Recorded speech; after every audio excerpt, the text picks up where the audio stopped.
వాగీషాద్యా సుమనస సర్వార్థానాముపక్రమే ఇయం నత్వా కృతకృత్యాస్యస్తన్నమామి గజాననం గురవే సర్వలోకానాం భిషజే భవరోగిణాం నిధయే సర్వవిద్యానాం దక్షిణామూర్తయే నమః. గురుర్బ్రహ్మా గురుర్విష్ణుః గురుర్దేవో మహేశ్వరః గురుః సాక్షాత్ పరం బ్రహ్మ తస్మై శ్రీగురవే నమః. సదాశివసమారంభాం శంకరాచార్యమధ్యమాం అస్మదాచార్యపర్యంతాం వందే గురుపరంపరాం. శ్రీ గురుభ్యో నమః. వేదాంత పంచదశి ప్రకరణంలో మొదటి 2 ప్రకరణాలు గురు కటాక్షం వల్ల మనం అనుకున్నాం. తత్వ వివేక ప్రకరణం, మహాభూత వివేక ప్రకరణం అని 2 ప్రకరణాలు పూర్తి చేసుకున్నాం. మూడవది పంచకోశ వివేక ప్రకరణం అని పేరు. ఈ పంచకోశ వివేక ప్రకరణం ఎందుకు చెబుతున్నారు మనకి అంటే, తైత్రీయోపనిషత్తు యొక్క భాష్యాన్ని మనకి తెలియజేయడం కోసమే ఈ పంచకోశ వివేకాలు చెబుతున్నారు అని రాస్తారు ఆయన. తైత్రీయోపనిషత్తులో స్పష్టంగా 5 కోశాల గురించిన వివరాలన్నీ ఉన్నాయి. ఆ వివరాలన్నిటినీ కూడా మనకి ఇక్కడ చెప్పడం కోసం, దానిలో ఉండేటువంటి శ్రోతలందరూ దానిలో ప్రవర్తించడం కోసం ఈ ప్రారంభం చేస్తూ ఈ పంచకోశ వివేక ప్రకరణాన్ని ఆరంభిస్తున్నాము. గుహాహితం బ్రహ్మయత్తత్ పంచకోశ వివేకతః బోద్ధుం శక్యం తతః కోశ పంచకం ప్రవివిచ్యతే అని విద్యారణ్యుల వారి శ్లోకం. యో వేదనిహితం గుహాయాం పరమే వ్యోమన్ అని తైత్రీయోపనిషత్తులో ఆరంభం. అది ఆరంభం కాదు, మధ్యలో ఉన్నమాట. మొట్టమొదటిలో బ్రహ్మవిద ఆప్నోతి పరం తదేశాభ్యుక్త సత్యం జ్ఞానమనంతం బ్రహ్మ అని చెప్పి, యో వేదనిహితం గుహాయాం పరమే వ్యోమన్ సోష్ణుతే సర్వాన్ కామాన్ సహా బ్రహ్మణ విపశ్యతేతి అని ఉంది ఉపనిషత్తు అంతా. దానికి అర్థం ఏంటి అని అంటే, ఎవరైతే ఈ గుహలో ఉండేటువంటి ఆ పరబ్రహ్మాన్ని తెలుసుకుంటాడో, ఆ పరబ్రహ్మమును ఆ గుహలో ఉండేటువంటి కోశములను విడతీసి వాటికంటే వేరుగా పరమాత్మను ఎవరైతే చూస్తారో వాళ్ళకి మోక్షం వస్తుంది, జ్ఞానం వస్తుంది అనేటువంటిది అభిప్రాయం. అంచేత గుహ అంటే ఏంటి, ఆ గుహలో ఉన్న పరమాత్మ ఎవరు, దాన్ని ఎలా తెలుసుకోవాలి, ఈ గుహకి ఆ పరమాత్మకి ఉండేటువంటి తేడా ఏమిటి, వాటిని అన్నిటినీ చూడడం కోసం మనం ఈ ప్రకరణం అంతా చెప్పుకుంటున్నాం అన్నమాట. విషయ ప్రయోజనాలు అనేది ప్రతిదానికి కామనే. వేదాంత శాస్త్రానికి అంతటికీ కూడా ప్రయోజనం ఏమిటి అని అంటే బ్రహ్మాత్మైక్యమే, జీవబ్రహ్మ అభేదం, జీవుడు బ్రహ్మ ఒకటే అనేటువంటి విషయమే మనకి అందరికీ చెప్పుకోవాల్సి వస్తుంది. ప్రయోజనం ఏమిటి అని అంటే దీనివల్ల వచ్చేటువంటి లాభం, బ్రహ్మ సాక్షాత్కారం ప్రయోజనం. ఏది చెబుతున్నామో అది చదువుకునే టైంలో అది విషయం, చదివిన తర్వాత వచ్చేస్తే అదే ప్రయోజనం అంటాం. అలాగే పంచకోశ వివేకంగా అంటే 5 కోశముల కంటే వేరుగా ఆత్మను తెలుసుకోవటమే ఈ గ్రంథానికి ముఖ్యమైనటువంటి ప్రయోజనం. అంచేత కోశములు 5 చెప్పి వాటికంటే వేరుగా పరమాత్మ ఉన్నాడు అనేటువంటి విషయాన్ని మనం చెప్పుకోవాల్సి వస్తుందన్నమాట. దానికోసం ప్రారంభం చేస్తున్నాడు. కోశం అంటే అందరికీ తెలిసిన మాటే. అన్నమయము, ప్రాణమయము, మనోమయం, విజ్ఞానమయం, ఆనందమయం అనేటువంటి 5 కోశాలు ఉన్నాయి. అయితే వీరేం చెప్తారంటే ఆ 5 కోశాలు, వాటి యొక్క స్వరూపం, అవి ఎందుకు వచ్చాయి, అవి ఎలా వచ్చాయి, దానికి కారణాలు ఏమిటి, దాని స్వరూపాలు ఏమిటి, అవి ఆత్మ ఎందుకు కాదు, ఇలాంటివన్నింటినీ కూడా మనం వివరాలు అందించాల్సి వస్తుందన్నమాట. దానికోసం ఆరంభం చేస్తున్నారు. గుహ అంటే ఏంటి, ప్రారంభం గుహాయాం నిహిత గుహ నిహితం గుహాయాం అని ఉంది మంత్రంలో. యో వేద నిహితం గుహాయాం అంటే ఆ గుహలో దాచిపెట్టబడినటువంటి వస్తువును ఎవరైతే తెలుసుకుంటాడో అన్నాడు.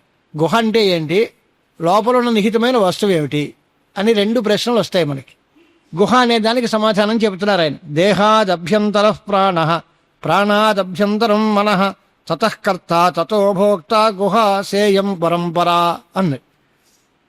స్థూల దేహం ఒకటి ఉంది కదా మనకు కనిపించేది, ఇది అన్నమయమైన శరీరం, దీనికి అన్నమయ కోశము అని పేరు. దీని లోపల ప్రాణమయం ఉంది, దాని లోపల మనోమయం ఉంది, దాని లోపల విజ్ఞానమయం ఉంది, దాని లోపల ఆనందమయ కోశం ఉంది. ఈ లోపల అంటే ఒకదానికంటే లోపల ఇంకోటి, దాని లోపల ఇంకోటి అనేటువంటిది ఏదైతే ఉందో దీనికే గుహ అని పేరు. ఈ 5 కోశాలకి గుహ అని పేరు.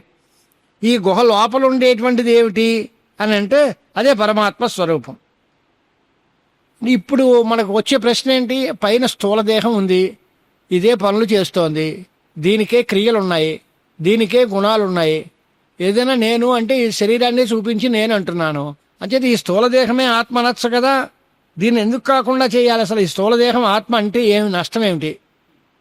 ఇదే ఆత్మ అని ఎందుకు అనుకోకూడదు అనేది ఎవరైనా ప్రశ్న చేస్తే దానికి సమాధానం చెబుతున్నాడు అనమాట. పితృభుక్త అన్నజాత్ వీర్యాత్ జాత అన్నేనైవ వర్ధతే దేహ సహ అన్నమయ అన్నాత్మ ప్రాచ్య ఊర్ధ్వం తదభావత అని. అంటే ఏమి అంటే తండ్రి గారు తిన్న అన్నం అది రక్తంగా శోణితంగా తయారైతే ఆ తల్లిదండ్రుల యొక్క సమాగమంలో వీళ్ళకి జన్మ ఇచ్చి ఈ శరీరం ఏర్పడింది. ఇది అన్నం వల్ల తయారైన దేహం. అన్నం లేకపోతే పోతోంది, అన్నము చేతనే వృద్ధి పొందుతోంది. కనుక అన్నాద్వై ప్రజా ప్రజాయంతే అని మంత్రంలోనే ఉన్నాయి ఈ మాటలు అన్నీను. అన్నము చేతనే ప్రాణికోటి పుడుతోంది.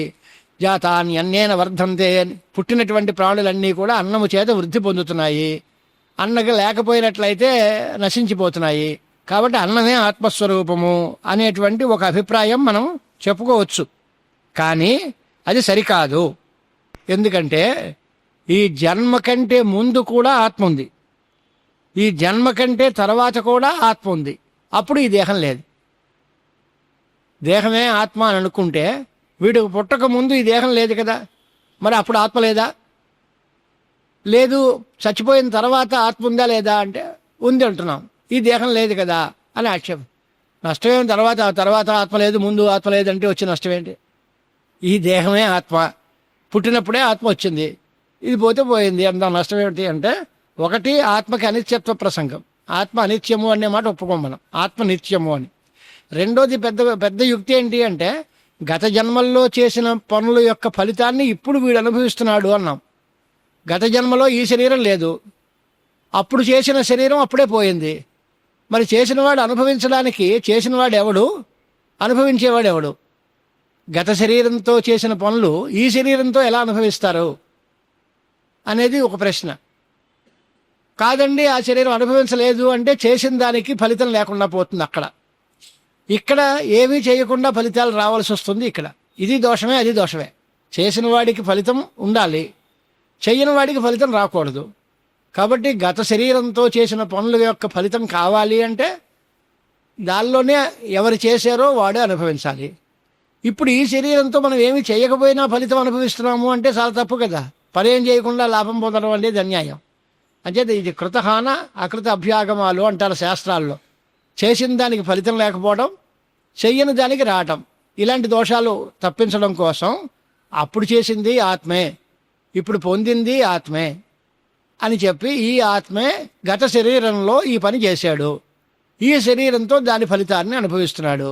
ఇప్పుడు యజ్ఞం చేస్తాడు, రాబోయే శరీరంలో స్వర్గలోకంలో సుఖాలు అనుభవిస్తాడు. కనుక దేహాతీతమైన ఆత్మ అంటే దేహం కంటే విలక్షణంగా ఒక ఆత్మ ఉంది. ఆ ఆత్మే పనులు చేయటము, పనులు అనుభవించడము ఇవన్నీ జరుగుతోంది. మరి నిన్నటి వరకు ఆత్మ ఏం చేయట్లేదని చెప్పారు కదండి, ఇవాళ మళ్ళీ దేహం చేస్తున్నారంటారేంటి? అదంటే దేహం కాదు, ఈ శరీరము కంటే వేరేగా ఉన్న ఆత్మ వాడి బుద్ధి ఉపాధితోటి అంతఃకరణంతో ఉండే మా తాదాత్మ్య అభినివేశంతో ఆ పనులు అన్నీ అంతఃకరణం చేస్తూ ఉంటే ఆయన చేశాడు అనుకుంటాడు. ఆయనకి అప్పుడు లేదు సుఖం, ఇప్పుడు లేదు, ఆయన ఎప్పుడూ పనిచేయలేదు. కానీ ఈ శరీరం ఆత్మ కాదు అనడానికి శరీరం కంటే వేరే ఆత్మ ఉంది అని ఎస్టాబ్లిష్ చేస్తాం.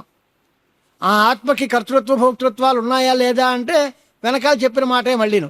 ఆత్మకి బుద్ధితో కలిసినప్పుడే ఆ బుద్ధి చేసే పనులన్నిటినీ ఆత్మ తనవి అనుకుంటాడు. అంతేగాని ఒరిజినల్గా ఆత్మ ఏ పని చేయట్లేదు. ఈ శరీరం ఆత్మ అనడానికి వచ్చే ఇబ్బందులు ఏంటి మనకి అంటే, ఈ శరీరం పుట్టిన దగ్గర నుంచి చనిపోయే మధ్యలోనే ఉంటుంది. అంతకు ముందు కానీ ఆ తర్వాత కానీ ఈ శరీరం లేదు. అప్పుడు కూడా ఆత్మ లేకపోవలసి వస్తుంది. అది దోషం. ప్రాచ్య ఊర్ధ్వం తదభావత అన్నది. ప్రాక్ అంటే ముందు, ఊర్ధ్వం అంటే తర్వాత. పుట్టుకకి ముందు, నశించిన తర్వాత కూడా ఆత్మ ఉంది అని ఒప్పుకోవాలి మనం. ఈ శరీరం లేదు కనుక శరీరం ఆత్మ కాదు అని. అది స్థూలదేహం కార్యం. స్థూలదేహం కార్యం అయిపోవడం వల్ల పోతుంది. పోతే కార్యం ఎప్పుడు నశించిపోతుంది అంటే పుట్టేది తర్వాత నశించేది. ఈ పుట్టుక నాశం ఆ మధ్యలో మాత్రమే ఈ శరీరం ఉంటుంది. ఆత్మ అనేది అంతకు ముందు ఉంది, దాని తర్వాత ఉంది. కనుక అది ఇది ఆత్మ కాదు అని. పూర్వజన్మని అసత్ ఏతత్ జన్మ సంపాదయేత్ కథం భావి జన్మన్యసత్కర్మ నభుంజీతేహ సంచితం అని ఇంకో దోషం కూడా చెబుతున్నారు మీరు. ఈ దేహము అనేటువంటిది ఆత్మ ఇంతకు ముందు లేదు కనుక, ఇందాక మనం అనుకున్న మాటే, శరీరం పుట్టడానికి ముందు లేదు కనుక అప్పుడు ఆత్మ ఏమిటి అంటే సుకృత దుష్కృతాలు చేసేటువంటి ఆత్మ అప్పుడు లేదు అని అనాలి మీ దృష్టితో. ఈ శరీరం లేదు కనుక అంటే మంచి చెడ్డ పనులు ఎవరు చేయలేకపోతే ఇప్పుడు దాని యొక్క సుఖ దుఃఖాలు ఇప్పుడు ఎలా అనుభవిస్తావు? కారణమే లేకపోతే కార్యం లేకపోవలసి వస్తుంది కదా, అదొక దోషం. లేదా ఇప్పుడు చేసేటువంటి మంచి చెడ్డ పనుల యొక్క ఫలితాలని మళ్ళీ జన్మలో వీడు అనుభవిస్తాడు అనే విశ్వాసంతో చేస్తున్నాం. ఈ శరీరం ఇప్పుడే పోతుంది, ఇంక మళ్ళీ తర్వాత చేయడానికి ఏం లేదు అంటే ఇప్పుడేం చేస్తాం? ఈ ఫలితం ఇప్పుడు వచ్చేది కాదు, యజ్ఞం చేస్తే వచ్చే ఫలితం ఇప్పుడు కాదు. ఈ శరీరం పోతే ఇంక తర్వాత ఉపయోగించేది ఏం లేదు కనుక ఎవడు యజ్ఞం చేయకూడదు అనిపించాలి. అంటే ఇదంతా సిద్ధాంతమయ్యా, తప్పు అయ్యా. అంటే పుణ్యపాపాలని ఎదువరకు చేశాం, వాటి ఫలితాలు ఇప్పుడు అనుభవిస్తున్నాం. ఈ జన్మలో కూడా పుణ్యపాపాలు చేస్తున్నాం, దీని ఫలితం మళ్ళీ రాబోయే జన్మల్లో కూడా మనం అనుభవిస్తాం. ఆ ఆత్మ అనేది కంటిన్యూస్ ప్రాసెస్. ఎలా అయితే మనం వస్త్రాలు మార్చుకున్నా ఒకే మనిషి అంటున్నామో, అలాగే జన్మలు మారినా ఆత్మ వస్తువు అదే అనేటువంటిది అనుకోవాలి. అంచేది ఈ శరీరమే ఆత్మ అనడం ఎటువంటి పరిస్థితుల్లోనూ కూడా కుదరదు. కాబట్టి ఆత్మ కంటే భిన్నమే శరీరము, అంతేగాని ఆత్మ కాదు. ఈ స్థూల శరీరము అనే పేరుతో పిలువబడేటువంటి ఈ అన్నమయ కోశం ఆత్మ కానేరదు అని తేల్చాం.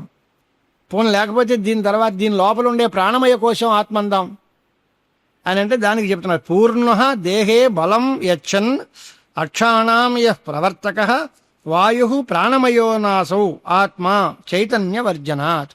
ప్రాణమయ కోశం అనే మాటకు అర్థం ఏంటి అని అంటే శరీరం పైనుంచి కింద వరకు ఆపాద మస్తకం, పాదం దగ్గర నుంచి శరీరం శిరస్సు వరకు వ్యాపించి ఉండి దేహానికి బలమిచ్చి అన్ని పనులు ప్రేరేపిస్తూ కన్ను ముక్కు మొదలైనటువంటి ఇంద్రియాలన్నింటిని పని చేయిస్తూ ఉండేటువంటి వాయువు ఏదైతే ఉందో దానికి ప్రాణమయ కోశం అని పేరు. శరీరం అంతా సంచరించే వాయువుకి ఏం పేరు? వ్యానవాయువు అని పేరు. వ్యాన సర్వశరీరగ అని. కోశం పేరు పెట్టింది ఏంటి? ప్రాణమయ కోశం. ఇదేంటయ్యా వ్యానమయ కోశం అనొచ్చుగా, ప్రాణమయ కోశం ఎందుకు అనాలి? వాయువు ఎన్ని రకాలు అంటే 5 రకాలు. ప్రాణ, అపాన, వ్యాన, ఉదాన, సమానములు. 5 వాయువులు. అది అంటే 5 వాయువులు కాదు, ఒకటే వాయువు. దాని ఉండే స్థానాన్ని బట్టి దానికి ఆ పేర్లు. ప్రాణ, అపాన, వ్యాన, ఉదాన, సమాన అనే పేర్లతో. ఇంకా దేవదత్త, కృకర, ధనంజయాదులు ఇంకో ఉపవాయువులు 5 ఉన్నాయి. అది 10 మొత్తం వాయువులు. కానీ వాయువు అంతా లోపల ఒకటే. శరీరం లోపల సంచరించే వాయువుకే ప్రాణమయ కోశము అని పేరు. ఈ వాయువు మనకేం చేస్తుంది? శరీరం అంతా తిరుగుతూ ఉంటుంది, ఓ చోట కూర్చోదు. ఓ చోట కూర్చుంటే గ్యాస్ట్రిక్ ట్రబుల్ వస్తుంది. అలా శరీరం అంతా కాకుండా శరీరం అంతా సంచరిస్తూ ఉండాలి. ఆ శరీరం అంతా సంచరించే వాయువుకి వ్యానము అని పేరు. వ్యాన సర్వశరీరక. సర్వశరీరము వ్యాపించి ఉండే వాయువుకి వ్యానవాయువు అని పేరు. అది ఏమో దేహానికి బలం ఇచ్చేది. ఆ వాయువు వల్లే శరీరానికి బలం. ఇప్పుడు కారుకి టైర్లకి బలం ఏంటి అంటే లోపల గాలి కొట్టిస్తేనే బలం. ఎంతమంది ఎక్కినా ఆగుతుంది. గాలి లేకపోయేసరికి ఎంత తుస్సుమంటుంది. ఆ వాయువు బలం చేతనే అది నిలబడుతోంది. ఏష వాయుర్ విధరణ, ధరించి అట్టేబెట్టేవాడు వాయువు. అలాంటి వాయు బలం చేతనే శరీరం నడుస్తోంది. ఇంద్రియాలన్నీ ప్రేరేపిస్తున్నది కూడా వాయువే. దానికి ప్రాణమయ కోశం అని పేరు. అవును, బాగుందిగా, ఇది అన్ని పనులు చేస్తోంది, ఇదే ఆత్మ అందాం అని అంటే ఇదే ఆత్మ కాదు. తేడా ఏంటి అని అంటే ఇది జడం, ఆత్మ చేతనం. జడమైన వాయువు జడస్వభావం గలది కనుక ఘటపటాదుల్లాగా మన ఇన్స్ట్రుమెంట్స్ అన్నమాట, వాడుకునేటువంటి వస్తువులు. అవన్నీ ఆత్మ అంటామా? వాటిని వాడుకునే చేతనుడైన వాడు ఎవడో వాడు ఆత్మ. కానీ మన చేత వాడుకోబడేటువంటి సాధనాలు, జడ పదార్థాలు, ఇవన్నీ ఆత్మ కానేరవు. అంచేత ప్రాణమయ కోశం కూడా ఆత్మ కాదు. ఇక మరి మనోమయ కోశం అంటే ఏంటి అని అంటే అహంతాం మమతాం దేహే గేహాదౌ చ కరోతి యః కామాద్యవస్థయా భ్రాంతః నాసావాత్మా మనోమయః. ఈ శరీరం నాది అనిపిస్తోంది. ఎవరి వల్ల? మనస్సు వల్ల. ఈ ఇల్లు నాది, ఈ తోట నాది, ఈ ఆస్తులు నావి, ఈ పాడి పంట ఇవన్నీ నావి, ఇలాగే నావి నావి అనేటువంటి ఆలోచన మనస్సు వల్ల వస్తోంది. అదే మనస్సు చంచలంగా చపల స్వభావం కలిగి ఉంటుంది కనుక దానివల్లే కామం, క్రోధం మొదలైనటువంటి వికారాలన్నీ ఏర్పడుతూ ఉంటాయి. అంటే మనస్సు, ఆ మనస్సు వల్లే ఇది నాది అనేటువంటి ఆలోచన వస్తుంది. మనస్సు వల్లే కామక్రోధాది వికారాలు వస్తున్నాయి. మనస్సు అతి చంచలంగా ఉంటుంది. మనస్సును బట్టే అన్ని పనులు జరుగుతున్నాయి అని మనస్సు యొక్క స్వరూపం చెప్పి, ఇది పోని దీన్ని ఆత్మ అందాము, మనోమయ కోశం ఇదే ఆత్మ అని అంటాము అని అంటే చపల స్వభావం కలిగింది అని నువ్వే అంటున్నావుగా. ఆత్మ నిశ్చలమైనది అని అంటున్నావు. ఆత్మ నిశ్చలమైన ఆత్మ చంచల స్వభావం గల మనస్సు ఎలా అవుతుంది? మనస్సు నిత్యమే, ఆత్మ నిత్యమే. తార్కికుల దృష్టిలో మనస్సు కూడా నిత్యమే. సుఖాద్యుపలబ్ధి సాధనం ఇంద్రియం మనః తచ అనంతం పరమాణు రూపం నిత్యంచ అనే చెప్తారు వాళ్ళు కూడా. అనంతముగా ఉంటుంది, పరమాణు రూపంగా ఉంటుంది, మనస్సు నిత్యంగా ఉంటుంది అనేటువంటి మాట. కానీ మనం వాళ్ళు ఆ మనస్సు పరమాణు రూపంగా ఉన్నా ఆ మనస్సు ఆత్మని ఒప్పుకోవడానికి అవకాశం లేదు. ఎందువలన అంటే అది చంచల స్వభావం గలది. ఆత్మ నిత్య కూటస్థ నిత్యం అని నిన్న మనం అనుకున్నాక, ఆ కూటం వలె శాశ్వతంగా ఓ చోట పడి ఉంటుంది. మనస్సు అలా ఉండదు. కాలుకి పిల్లిలాగా ఇటు అటు అటు ఇటు తిరుగుతూ ఉంటుంది. ఆ తిరిగేటువంటి దాన్ని ఆత్మ అని అనడానికి వీల్లేదు. పోనీ దాని తర్వాత దాని లోపల ఉండేటువంటి విజ్ఞానమయ కోశం గురించి వెళ్దాం. లీనా సుప్తౌ వపుర్బోధే వ్యాప్నుయాత్ ఆ నఖాగ్రగా చిచ్ఛాయోపేతధీ నాత్మా విజ్ఞానమయ శబ్దభాక్. ఇది విజ్ఞానము, విజ్ఞానమయము అనేటువంటి పేరుతో ఉన్న కోశం ఏదైతే ఉందో అది ఉంది. అది ఎలాగుంటుంది అంటే జాగ్రత్త అవస్థలో నఖశిఖ పర్యంతం వ్యాపిస్తూ ఉంటుంది. అది చైతన్యంతో ప్రతిబింబిస్తూ ఉంటుంది. దానికి విజ్ఞానమయ కోశము అని పేరు. జాగరణ కాలంలో వ్యాపించి ఉంటుంది. తర్వాత విజ్ఞానమయము అనే పేరుతోటి నడుస్తూ ఉంటుంది. కానీ ఇది ఆత్మ కాదు. ఎందువల్ల అంటే అది నశించిపోతుంది కనుక. అది సుషుప్తి కాలంలో అదే ఉండదు. స్వప్నకాలంలో కూడా అంతంత మాత్రమే. సుషుప్తి కాలం, స్వప్నకాలంలో మనస్సు చేత చేసేటువంటి ఆ విజ్ఞానాలు వస్తాయే తప్ప పంచ జ్ఞానేంద్రియాల వల్ల వచ్చేటువంటివి ఏమీ రావు. సుషుప్తి కాలంలో ఏమీ ఉండదు. ఇదంటే సంకోచ వికాసాలు, అంటే పెరగడం, తరగడం ఇలాంటివన్నీ ఉన్నాయి. అవన్నీ వికారాలు వస్తే దానికి అనిత్యత్వం వస్తుంది. ఆత్మ ముడుచుకుపోతుంది, బాగా వికాసం చెందుతుంది, సాగుతుంది. ఇలాంటి మాటలు ఏమో ఒప్పుకోం. ఆత్మ వస్తువుకి సంకోచం లేదు, వికాసం లేదు, పరిణామం లేదు, వికారం లేదు, ఏమీ లేదు. ఆత్మ నిత్యం కూటస్థం అంటున్నాం. మరి ఈ విజ్ఞానమయ కోసం అలా ఉండదు. ఇది కొంచెం పెరుగుతూ ఉంటుంది, తరుగుతూ ఉంటుంది. అంచేత మనోబుద్ధులు రెండూ కూడా మనకి అనుకూలం కాదు. ఆత్మ అనడానికి వీల్లేదు. అంటే దీనిలో ఇంకొక ప్రశ్న ఒకటి ఉంటుంది. మనస్సు, బుద్ధి అని రెండు అన్నారు కదా. మనోమయ కోశం, విజ్ఞానమయ కోశం రెండు కోశ. ఎందుకండి రెండెందుకు ఒకటే అనొచ్చుగా? మనస్సుకి బుద్ధికి ఉండే తేడా ఏంటి అసలు? రెండు అంతఃకరణం యొక్క వికారాలే కదా. అంతఃకరణమే 4 రకాలుగా పరిణమించి 4 పేర్లతో పిలువబడుతూ ఉంటుంది. అసలు మనం లోకంలో చాలామందికి సందేహం, మనస్సు అంటే ఏంటి, బుద్ధి అంటే ఏంటి. మనస్సు బుద్ధి రెండు ఒకటే కదండి అనే ఆలోచనలో ఉంటారు కొంతమంది. అంటే రెండు అంతఃకరణము యొక్క వికారములే. కానీ దానికి పేర్లేంటి అంటే సంశయం ప్రధానంగా ఉంటే దానికి మనస్సు, సంకల్ప వికల్పాత్మకం మనః. అది నిశ్చయాత్మకంగా ఉంటే దాన్ని బుద్ధి అంటారు. ధీర్ నిశ్చయాత్మిక అని. అది అహంకారంతో కూడినట్లయితే దానికి అహంకారం అని పేరు. సంశయో నిశ్చయో గర్వ స్మరణం విషయామి. స్మరణము స్మృతిశీలంగా అంటే జ్ఞాపకం తెచ్చుకునే పరిస్థితుల్లో ఉంటే దానికి చిత్తం అని పేరు. ఒకే మనస్సు.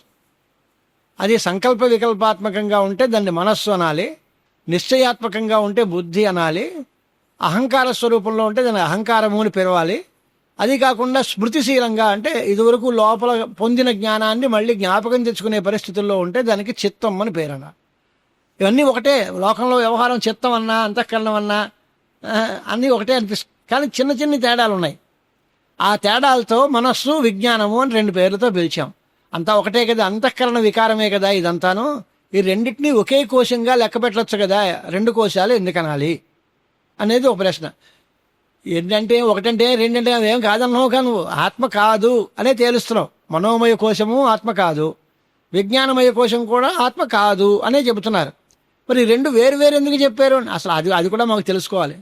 కాదనే సరే, కాదన్నా సరే, అవి రెండు ఎందుకు వేరువేరుగా ఎందుకు చెప్పారు? మనోమయ కోశం వేరు, విజ్ఞానమయ కోశం వేరు అని ఎందుకన్నారు? అది మాకు తెలియాలి కదా.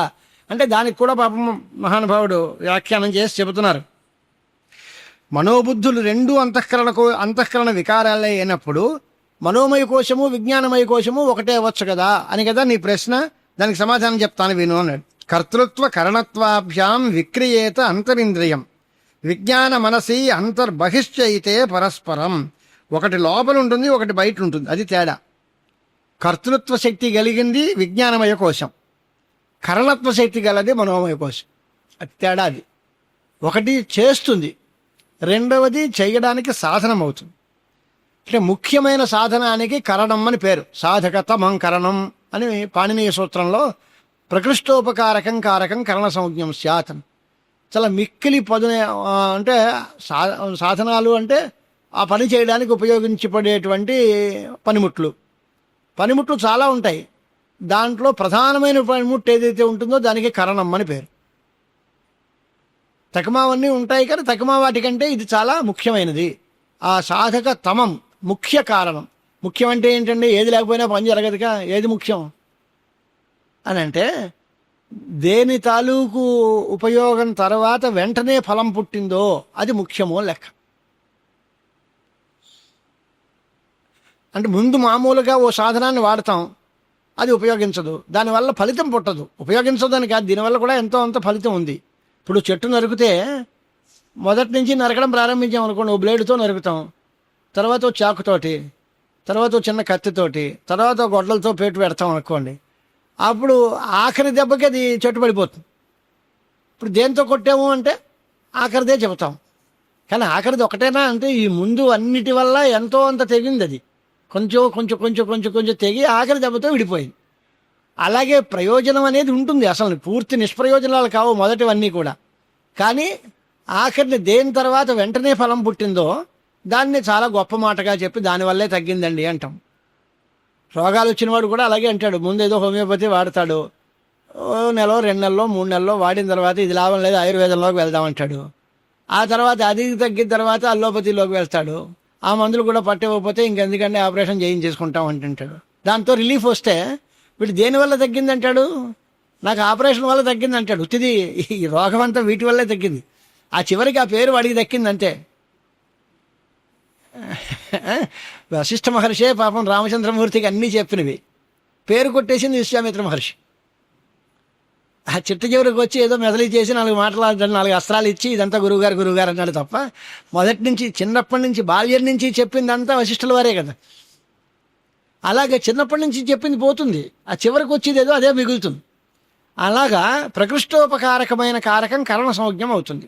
దీనిలో మనస్సుకి బుద్ధికి ఉండే తేడా ఏంటి అంటే మనస్సు కరణత్వ శక్తి కలిగి ఉంటుంది, విజ్ఞానము కర్తృత్వ శక్తి కలిగి ఉంటుంది. అంటే లోపల ఆలోచించి మనస్సు చేత దాన్ని ఆచరణలో పెడతాం.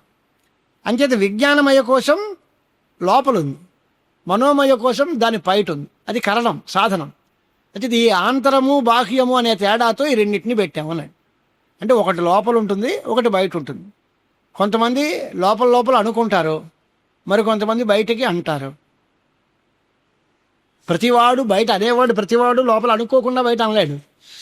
ముందు ఆలోచించి తర్వాత నోటితోటి అంటాడు. అది నోటితో అన్నది చేతల్లో చేస్తే వాడు మహానుభావుడు. చెప్పేదోటి, చేసేదోటి, మాట్లాడేదోటి, ఆలోచించేదోటి అంటే వాడు దుర్మార్గుడు. ఇది శాస్త్రం మనకి చెప్పిన మాట ఏంటి అంటే మనస్యేకం వచస్యేకం కర్మణ్యేకం మహాత్మనాం. మహాత్ములు ఎవరు అంటే వారి మనస్సులో ఏమనుకుంటారో అదే నోటితో అంటారు, దాన్నే చేతలతో చేసి చూపిస్తారు. అలా కాకుండా మనస్య అన్యత్ వచస్య అన్యత్ కర్మణ్య అన్యత్ దురాత్మనాం. దుర్మార్గులు ఏంటి, వాళ్ళ లోపల ఉండే ఆలోచన వేరు, బయటికి చెప్పే మాట వేరు, చేతులతో చేసే పని అంతకంటే వేరు. దీనికి ఎక్కడ పొందికుండదు. ఆ మనోవాక్కాయములు త్రికరణములు అని పేరు. ఆ త్రికరణములకు శుద్ధి కనుక ఉంటే అది త్రికరణ శుద్ధిగా వాడు చాలా మంచివాడు అంటాం. దానిలోనే మనకి తెలుస్తూనే ఉంది కదా, త్రికరణ శుద్ధి, 3 కరణములు శుద్ధిగా ఉండడం. ఏమేమిటవి? మనస్సు, వాక్కు, శరీరము. అంటే మనస్సు కరణము అనే మాట అక్కడ తేలిందిగా. మనం తెలిసిన దాన్నే మనం ఏదో తెలియలేదు, కొత్తగా ఉంది అనుకుంటాం అంతే. కరణము అనే మాట, మనస్సు కరణము అనే మాట మనందరికీ తెలుసు. 3 కరణాల్లో అదొక కరణం, మనస్సు, వాక్కు, శరీరము. మరి విజ్ఞానం కర్త, చేస్తోంది. అంటే విజ్ఞానం అనేది మనస్సు ద్వారా ఈ పనులు చేస్తోంది కనుక మనస్సు కర్త, మనస్సు కరణం, విజ్ఞానం కర్త. మనస్సు బయట ఉంటుంది, విజ్ఞానం లోపల ఉంటుంది. ఈ తేడా ఉంది కనుక రెండు కోశాలుగా చెప్పాము అన్నారు. ఇప్పుడు ఇంకా ఆనందమయ కోశం. ఇప్పుడు విజ్ఞానం అనేది మనస్సు చేత పనులు చేసి ఆ ఫలితాన్ని పొందుతోంది అన్నారు కదా. ఇప్పుడు భోక్త ఎవరు? అనుభవించేది ఎవరు? పుణ్యపాప కర్మల యొక్క అనుభోక్త అంటే అనుభవించేవాడు ఎవరు అని అంటే ఏదో ఒక రకమైనటువంటి బుద్ధివృత్తి ఉంది. ఆ బుద్ధివృత్తికి దాని పేరు ఏంటి అంటే ఆనందము అని పేరు. దాన్నే చెబుతున్నారన్నమాట. కాచిద్ అంతర్ముఖా వృత్తి ఆనంద ప్రతిబింబభాక్ పుణ్యభోగే భోగశాంతౌ నిద్రారూపేణ లీయతే అని. దాని పేరు ఏంటి? ఆనందమయ కోశం అంటారు. అది పుణ్య యొక్క ఫలితాన్ని అనుభవించేటప్పుడు బయటకు వస్తుంది, లేకపోతే అలా నిద్రపోయి ఉంటుంది. పుణ్యఫల భోగం అయిపోయిన వెంటనే నిద్రారూపంగా ఉంటుంది. దానికి ఆనందమయ కోశం అని పేరు. అంటే మనం ఏవైనా పుణ్యాలు చేస్తే ఆ పుణ్యాల ఫలితం వచ్చేటప్పుడు చాలా ఆనందంగా అనుభవిస్తాం. ఈ మాట మనందరికీ తెలుసు. అనుభవించేటప్పుడు ఆనందము అంటాం. నిద్రపోయేటప్పుడు ఆనందం ఏమిటి అంటే మనం ఏమీ లేదు, అలా కూర్చుంటాం. ఇదేనా పుణ్యఫలాలే. దుఃఖఫలాలను అనుభవించేటప్పుడు ఆనందం అనకూడదు. పుణ్యఫలం యొక్క స్వరూపాన్ని ఆనందం చేసేటప్పుడు, పుణ్యఫల భోగం చేసే టైములో దానికి ఆనందమయము అనే పేరుతోటి ఉంటుంది. ఆ వ్యక్తికి ఆనందమయ కోశం అని పేరు.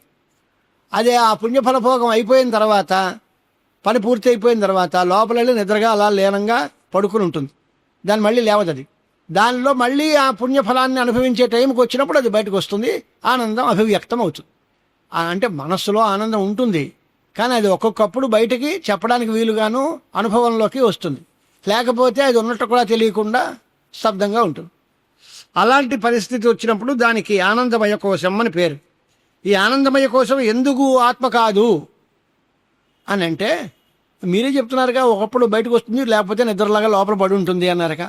ఆత్మ అలా ఒకప్పుడు బయటకు వచ్చి ఒకప్పుడు లోపల ఉండేది కాదు. ఆత్మ సర్వదా అన్ని కాలముల యందు ఒకే రకంగా ఉంటుంది. అంచేత కాదాచిత్కత్వత నా ఆత్మా స్యాదానందమయోప్యయం బింబభూత యః ఆనంద ఆత్మాసౌ సర్వదా స్థితే. ఇంకో మాట చెప్పారు. ఈ ఆనందమయ కోశము అంటే ఏమిటి? ప్రతిబింబ రూపంలో ఉంటుంది అన్నాడు. ప్రతిబింబాలు మాకు అక్కర్లేదండి, బింబాలు కావాలి. ఈ ప్రతిబింబాలు కాదు, బింబమే ఆత్మ. దీనికి ప్రతిబింబం ఆనందమయ కోశం అయితే అవ్వచ్చు. అది ఓసారి వస్తుంది, ఓసారి పోతుంది. మాకు ఒరిజినల్ కావాలండి, డూప్లికేట్ జెరాక్స్ కాపీలు వద్దండి అంటాను చూడు. అలాగా ఒరిజినల్ ఏది అంటే ఆత్మవస్తు. దాని తాలూకు జెరాక్స్ కాపీ లాంటిది ఆనందమయ కోశం. ఇది ఓసారి వస్తుంది, ఓసారి పోతుంది. అలా ఓసారి వచ్చి ఓసారి పోయి కొంతకాలం మిలిచేది ఆనందమయ కోశం. అది ఆత్మ కాదు. దానికి బింబస్థానీయమైనటువంటి ఆత్మ ఏదైతే ఉందో ఆనందమయుడే ఆయనను, కానీ ఆయన శాశ్వత ఆనందం. అలాంటి వాడు ఆత్మ అవుతుంది అనేటువంటి మాట చెబుతున్నాం. అంటే పుట్టుక నశించినది ఎప్పుడూ ఆత్మ కాదు. అది దేహం అవ్వచ్చు, విజ్ఞానం అవ్వచ్చు, ఆనందం కావచ్చు, ఏదైనా సరే దానికి ఎప్పుడూ కూడా ఆత్మ కాదు. మరి ప్రియమోదాదులతో ఉత్తుకుడిన ఆనందమయము ఎలా ఉంటుంది అంటే బుద్ధిలో ప్రతిబింబం అవుతోంది. ప్రతిబింబం అయ్యే ఆనందం మాకు అక్కర్లేదు, శాశ్వతమైనటువంటి బింబస్థానీయమైన ఆనందం కావాలి. సర్వకాల సర్వావస్థల యందు నిత్య శుద్ధ బుద్ధ ముక్త స్వభావంగా నిష్కలం నిష్క్రియం శాంతం నిరవధ్యం నిరంజనం అని ఎన్ని పేర్లతో చెప్పారో అటువంటి పరిపూర్ణ చైతన్య స్వరూపమైన ఆత్మే మాకు ఇష్టం. అలాంటి ఆత్మ కావాలి, కానీ ఈ ఆనందమయ కోశం కూడా ఆత్మ కాదు. ఇప్పుడు ఎందుకు తేలింది ఏమైంది? మొత్తం మీద అన్నమయం దగ్గర నుంచి వరుస చెప్పి 5 కోశాలు చూపించి ఇవేవి ఆత్మ కాదు అన్నాం. అంటే వాటి యొక్క స్వరూపం చెప్పాం. అన్నమయ కోశం అంటే ఏంటి చెప్పాం, ఇది ఆత్మ కాదు అని. ప్రాణమయ కోశం అంటే వాయువే, అది ఆత్మ కాదు. మనోమయ కోశం అంటే మనస్సే, కానీ ఆత్మ కాదు. విజ్ఞానమయ కోశం అంటే విజ్ఞానమే, కానీ అది ఆత్మ కాదు. ఆనందమయ కోశంలో ప్రతిబింబ రూపంగా ఉండేటువంటి బుద్ధిలో ప్రతిబింబించిన ఆనందం ఉంటుంది, కానీ అది కూడా ఆత్మ కాదు అని. మరి అసలు ఆత్మ అంటే ఏంటి అనేటువంటి ఒక ప్రశ్న ఉంది. ఈ అన్నమయం దగ్గర నుంచి ఆనందమయం వరకు ఇదంతా కూడా ఆత్మ కాదన్నారు కదా, మరి వీటికంటే వేరేగా ఆత్మ అనేది మాకేం తెలియటం లేదు, కనుక ఆత్మ లేదు అని శూన్యవాదం వాళ్ళు ఎవరైనా పూర్వపక్షం చేస్తే దానికి ఏం సమాధానం చెప్తారు మీకు? ఈ కనిపించేవేవి ఆత్మ కాదు. ఒకసారి ఇంటర్వ్యూలు పెడతాం, అప్లికేషన్స్ వస్తాయి, అందరూ 30 మార్కులు లోపల వాళ్ళే అప్లై చేశారనుకోండి, ఏముంది, suitable candidate not found, interviews post phone, అంతేగాని దీనిలో ఎవడూ మాకు అనుకూలమైన వ్యక్తి కనపడలేదు, ఎవరికి ఉద్యోగం ఇచ్చే అర్హత పొందే అర్హత లేదు, కనుక ఈ ఇంటర్వ్యూ క్యాన్సిల్ చేసి మళ్ళీ కాల్ఫర్ చేయండి అనే కదా మనం అనుకునేది. మనం వచ్చిన దాంట్లో మనకు అనుకూలమైన వ్యక్తి ఎవరైనా దొరికితే అపాయింట్మెంట్ ఇస్తారు. మనం దానిలో ఎంపికకి ఏమీ లేవనుకోండి, అది అంటే మనకి తెలియదు. మన సోదరి మన అందరికీ బట్టల కొట్టులోకి వెళ్తే వాడు ₹1 కోటి స్టాకు పెట్టినా అక్కడ మాకు నచ్చలేదని చెప్పి పక్క షాపుకి వెళ్ళిపోవడం అనేది చాలా చోట్ల మనం చూస్తాం. ఎందుకంటే ఏదీ నచ్చదు, నచ్చలేదంటే ఇంకోటి చూద్దాం అనే ఆలోచన. చివరికి మనం మొట్టమొదట్లో ఏది వద్దన్నామో దాన్నే తీసుకుని వచ్చేస్తారు వీళ్ళు చివరికి. ఇది లోకానుభవం. ఇది ముందు వద్దు అంటే దీనికంటే మంచిది ఏదైనా దొరుకుతుందేమో, కాస్త ఎలాగ వచ్చాం కదా 4 రకాల వెరైటీలు చూద్దాం, ఇది ఆలోచన. దీనిలో ఇలా చూడడం ప్రారంభిస్తే ఏది వద్దు అంటే అసలు ఏంటి కొనేదా లేదా అని బేరం అంటే, ఇక్కడ కాదండి పక్క కొట్లోకి వెళ్ళి చూస్తామండి అని అంటే మొత్తం శూన్యవాదం వస్తుంది. 5 కోశాలు చూపించాం, 5 కాదన్నారు. మరి 5 కాకపోతే ఆత్మేది అంటే, ఆత్మే లేదని నువ్వు కొనే బేరం కాదులేవమ్మా వెళ్ళరా అంటే ఇది శూన్యవాదానికి దారి తీస్తుంది. అది వస్తుంది, అది ఒప్పుకుంటామా అంటే శూన్యవాదం మాత్రం ఎప్పుడు ఒప్పుకోం. బాఢం నిద్రాదయ సర్వే అనుభూయంతే న చేతరః తథాప్యేతే అనుభూయంతే ఏన తం కో నివారయేత్ అంటే తకమా నువ్వు చెప్పింది శూన్యవాదం వస్తోంది మంచిదే, కానీ అన్నమయాది కోశాలన్నీ కూడా అనుభవింపబడుతున్నాయి. ఎవరి చేత? అనుభవించేవాడు ఎవడో ఒకడు ఉండాలి కదా. అలాగా ఈ 5 కోశాల కంటే వేరేగా అనుభవించేవాడు ఒకడు ఉన్నాడు అనే విషయం తెలుస్తున్నప్పుడు ఎవరి యొక్క అనుభవం చేత ఈ పంచకోశాలు అనుభవింపబడుతున్నాయో వాడే ఆత్మ. అలా ఆత్మని లేదు అని ఎలా అంటారు? ఉండి తీరాలి, లేకపోతే ఈ అనుభవం కుదరదు. ఇవి ఆత్మ కాదన్నాం అంటే వీటిని అనుభవించేవాడు ఎవడో ఒకడు కంపల్సరీగా ఉండాలి, వాడే ఆత్మ అంటాం. ఉదాహరణ, నిద్రాదులన్నీ కూడా అనుభవింపబడుతున్నాయి. ఎవరి చేత అంటే ఎవరో ఎక్స్, ఎవరో ఒకరు, వారు ఎవరు అనేది మనకు తెలియలేదు, కానీ ఇవన్నీ అనుభవిస్తున్నాక అనుభవింపబడుతూ ఉన్నప్పుడు అనుభవించే మనిషి లేకపోతే ఇవన్నీ ఎలా కుదురుతుంది? అందుచేత ఎవరి యొక్క అనుభవం చేత ఇవన్నీ అనుభవంలోకి వస్తున్నాయో, ఇవన్నీ ఎవరి చేత అనుభవింపబడుతున్నాయో ఆయనే ఆత్మ. ఆయన లేడు అంటాం కుదరదు, ఆయన ఎవడో మాకు తెలియదు. ఇప్పుడు ఆన్సర్ ఎలాగా? శూన్యవాదం కాదు, ఏదో ఉండాలండి. ఏముంది ఏమో తెలియట్లేదండి. ఇలాంటి వ్యవహారాలు చాలా చోట్ల లోకంలో చూస్తాం మనం. దీనికి పరిష్కారం ఏదో సమస్య వచ్చింది, పరిష్కారం ప్రతి సమస్యకి పరిష్కారం ఉంటుంది, సమస్యకు పరిష్కారం లేకుండా ఉండదు, ఏదో ఒకటి ఉంటుంది ఆన్సర్. ఏమవుతుంది? ఏమో తెలియట్లేదండి. అదే తెలియకపోతే ఉందని ఎలా అంటావయ్యా? ఉండకుండా ఉండదండి, అలాగే ఖాయంగా ఉంటుంది. అది నాకు తెలియట్లేదండి అనే తెలుసుకోవడానికి గురువుని ఆశ్రయించాలి. అలా ఉంటే ఎందుకు కనిపించట్లేదు కనుక ఆత్మ లేదు అని అంటామా అంటే అది కాదయా. దానికోసం చెబుతున్నాడు, స్వయమేవ అనుభూతిత్వాత్ విద్యతే నా అనుభావ్యత జ్ఞాతృ జ్ఞానాంతరాభావాద్ అజ్ఞేయ నతు అసత్తయ. దీనిలో ఉండే గొప్ప విశేషం చెబుతున్నాడు. ఆత్మ అనుభవించేటువంటిది వేరే వస్తువు ఉన్నాడు అని. ఆ వస్తువుగా విడిగా కనిపిస్తే మనకి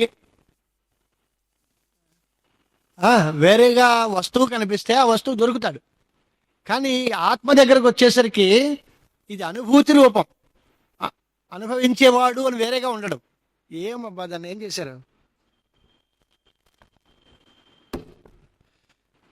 అనుభవించే వ్యక్తిగా ఉంటే అది వేరు, కానీ అనుభూతి రూపం జ్ఞాన రూపంగానే ఉంది ఆత్మ, కాబట్టి బయట కనబట్టలేదు. ఇది లేదండం కుదురుతుందా అంటే లేదు. స్వయమేవ అనుభూతిత్వాత్, ఆయనే జ్ఞానరూపుడు, ఆయనే అనుభూతి రూపుడు, అంచేత అనుభవింపబడ్డము అనేటువంటిది ఆయనకు ఉండదు. అనుభవ స్వరూపంగానే ఆత్మను అంగీకరించాలి కనుక ఆత్మజ్ఞాన విషయం కాకపోవడానికి, ఆత్మజ్ఞాన విషయం అంటే అది తెలియబడలేదు అంటున్నాం. తెలియబడలేదు అంటే ఎందుకు? లేదు కనుక నువ్వు అంటున్నావు. లేదు కనుక తెలియబడకపో